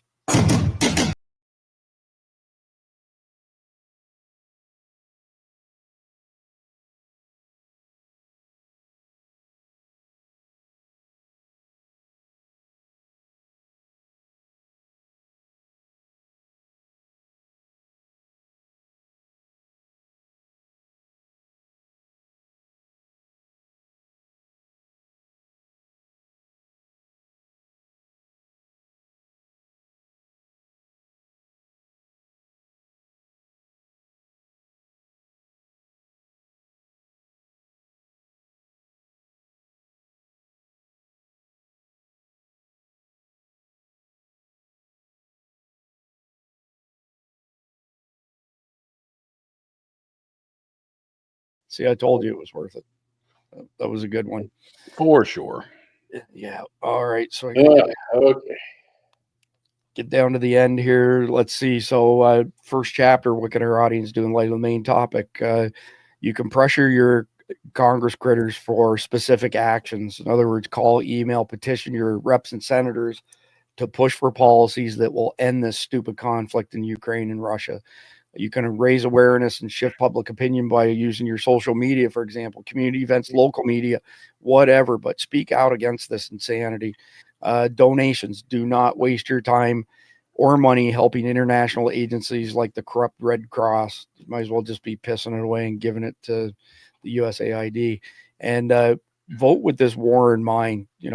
Back candidates who support Trump's agenda to end this conflict, not people who just want war. Couldn't believe Lindsey Graham came out against war, by the way. Anything you guys want to add as far as homework that people can do in light of Zelensky, Ukraine, and all this stupid shit? Politicians have always been the same. And if you put enough pressure on them, they will do. But you have to be heard. We have to make our voices heard. We did that in November. It was amazing. We don't rest on our laurels. We have to apply pressure, constant pressure to get what we want. So this is a revolution. No, it's not a revolution. This is a restoration. I wouldn't even call it a revolution. In order to get it restored the way we want it to, do not let up. Don't let up on the Second Amendment. Let's burn the ATF down to the ground. Don't let up on the deep state. Burn them to the ground. Salt the earth. Don't let this stuff go. We have to stay in the fight. Just because we won a battle doesn't mean we won the war. That's true. So we gotta support these people and cheer them on and tell them, hey, if they get off course, let them know. Nobody's perfect. Donald Trump is not perfect, but I think he's wanting to do what's best for us. So let's get behind him. 100%. Jeff, you want to add anything? Well, like we said, but politicians fear one thing: being out of power. Mm-hmm. So if you tell them you're going to vote for their opponent, they'll listen. True story. So quick reminder, patreon.com/survival dispatch. Sign up as an insider. You get all sorts of cool stuff, including a lifetime premium plus membership to Todd Calendar's new social media site that we just built for him, Liberty Club. All right. To end here, we've got the conflicted question of the night. So the hypothetical SHTF scenario this time is a massive solar flare triggers a global EMP. So a colossal solar flare unleashes an X-class coronal mass ejection directly towards Earth, hitting with unprecedented force. The resulting electromagnetic pulse fries unshielded electronics across North America and parts of Europe and Asia within minutes. Cars stall on highways, planes lose navigation mid-flight, and the internet vanishes as satellites and ground-based servers burn out. Power grids collapse without transformers, which take years to replace. Cities descend into chaos as refrigeration fails, spoiling food, and electronic payment systems vanish, rendering cashless societies helpless. Rural areas fare slightly better, but face fuel shortages and isolation. The government estimates a recovery time of 18 months, but looting and resource wars break out long before then. So the question, and we've talked to EMPs for the conflicted question, but this question's a little bit different. In the event of a solar flare-induced EMP that wipes out all electronics and power for months, how would you put food on the table, protect your family and resources, and ensure reliable communication with your family or group? Jeff, I'll go to you first. Well, ensuring reliable communication, you can't. Because all of our communication is electronic, and all electronics are going to be gone. The whole world, by the way. Huh? The whole world. If we get hit with a CME, so unless they live within earshot or close enough where you can maintain contact physically, like in the old days, yeah, forget it.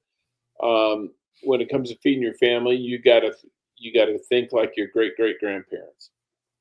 What did they do in the late 1800s? Because they didn't have electricity, and you've got to do the same. You've got to find food that can be stored dry, that doesn't need refrigeration, and the other thing, first thing I would try and do is find salt, lots and lots of salt, because if you have meats or anything like that, salt is the world's oldest preservative.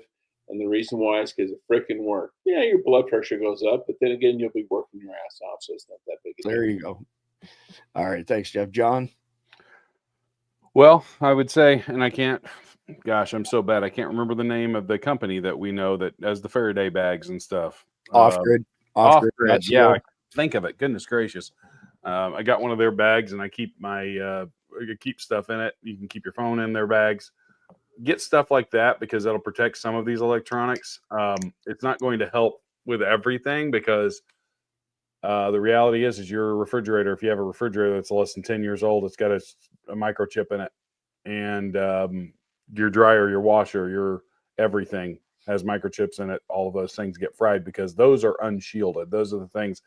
There's a lot of things as far as like higher level of communication systems and all that stuff that is shielded now. But for the everyday person, that's what you have to worry about, is that the mass panic that would happen when everybody loses their ability to get on Facebook.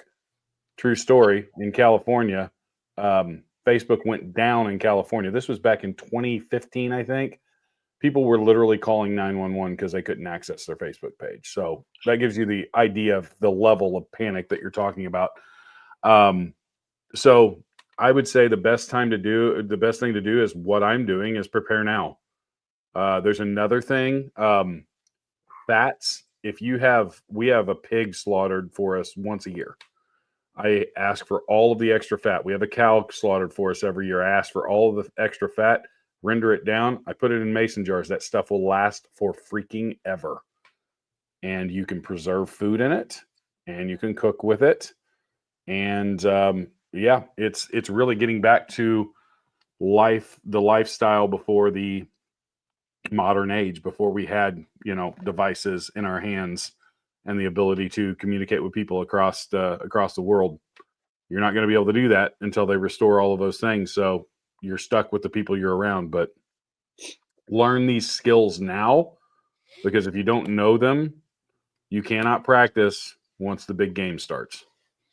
Yep. True story. So if we get hit with a coronal mass ejection of that level, any plasma ejection from the sun, when it hits the earth, the ionosphere, it fries everything in the world. This is not only happens in one spot, as the entire world would have the ill effects of this, which September 1st, 1859 was the Carrington event, and it set telegraph wires on fire, telegraph operators on fire, and it was a global issue.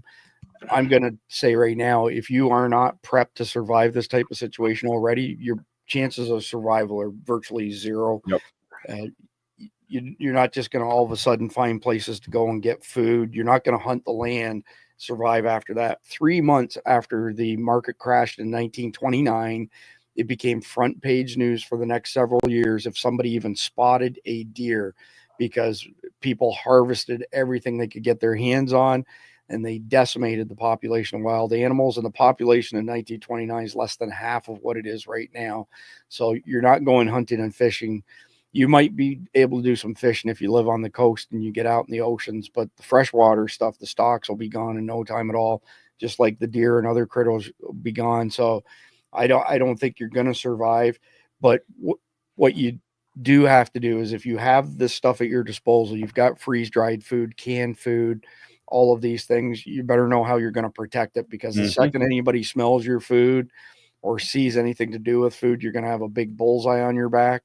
So for us, we're getting out of Dodge to our cabin, you know, in the middle of nowhere, and we have EMP shields on all of our stuff. So our stuff most of it will keep on working. So my recommendation is same thing as John and Jeff: get prepped now, start stacking up water, start stacking up food that has a long shelf life, especially freeze-dried food, because it lasts way longer than dehydrated stuff. You're talking, you know, several years, potentially to 25, 30 years for freeze-dried stuff. And stock up on guns and ammo, because you're going to need it to protect your shit, and join a group like a MAG group, mutual assistance group, to strengthen numbers. John, go ahead. Yeah. Canned food, pressure canned food. We've opened my parents' pressure canned food. So we have 40-year-old pressure canned green beans. We opened up a jar. I wish I would have videotaped it. They tasted as fresh as they did when they were first canned. Right on. And I've seen videos of people opening up like 100-year-old pressure canned food, the old mason jars, and it's still good. Like, it's crazy. And you can see, like, you can see if the seal is broken, but if the seal's not broken, that stuff will last a long time. So we do the same thing. Maybe 50 feet that direction is Cindy's vacuum sealer for mason jars. I mean, you can take raw meat and put it in it and fill it up with tallow like you described, vacuum seal it, and it will last. It's amazing what it'll do. So, all right, well, that's it for tonight. We'll be back tomorrow night at 7 p.m. Eastern as per usual. Got a great video, by the way, on the NWO to wrap up here. But between now and tomorrow night, please like, share, comment, subscribe, and God bless America. Get prepared. That too. It is a big idea, a new world order. The time has come for the world to move in a new direction. When we are successful, and we will be, we have a real chance at this new world order. The affirmative task we have now, create a new world order.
Washington was controlled by a sinister group of radical left Marxists, warmongers, and corrupt special interests who drained our wealth, attacked our liberties, obliterated our borders, and sucked our country dry. Not any longer.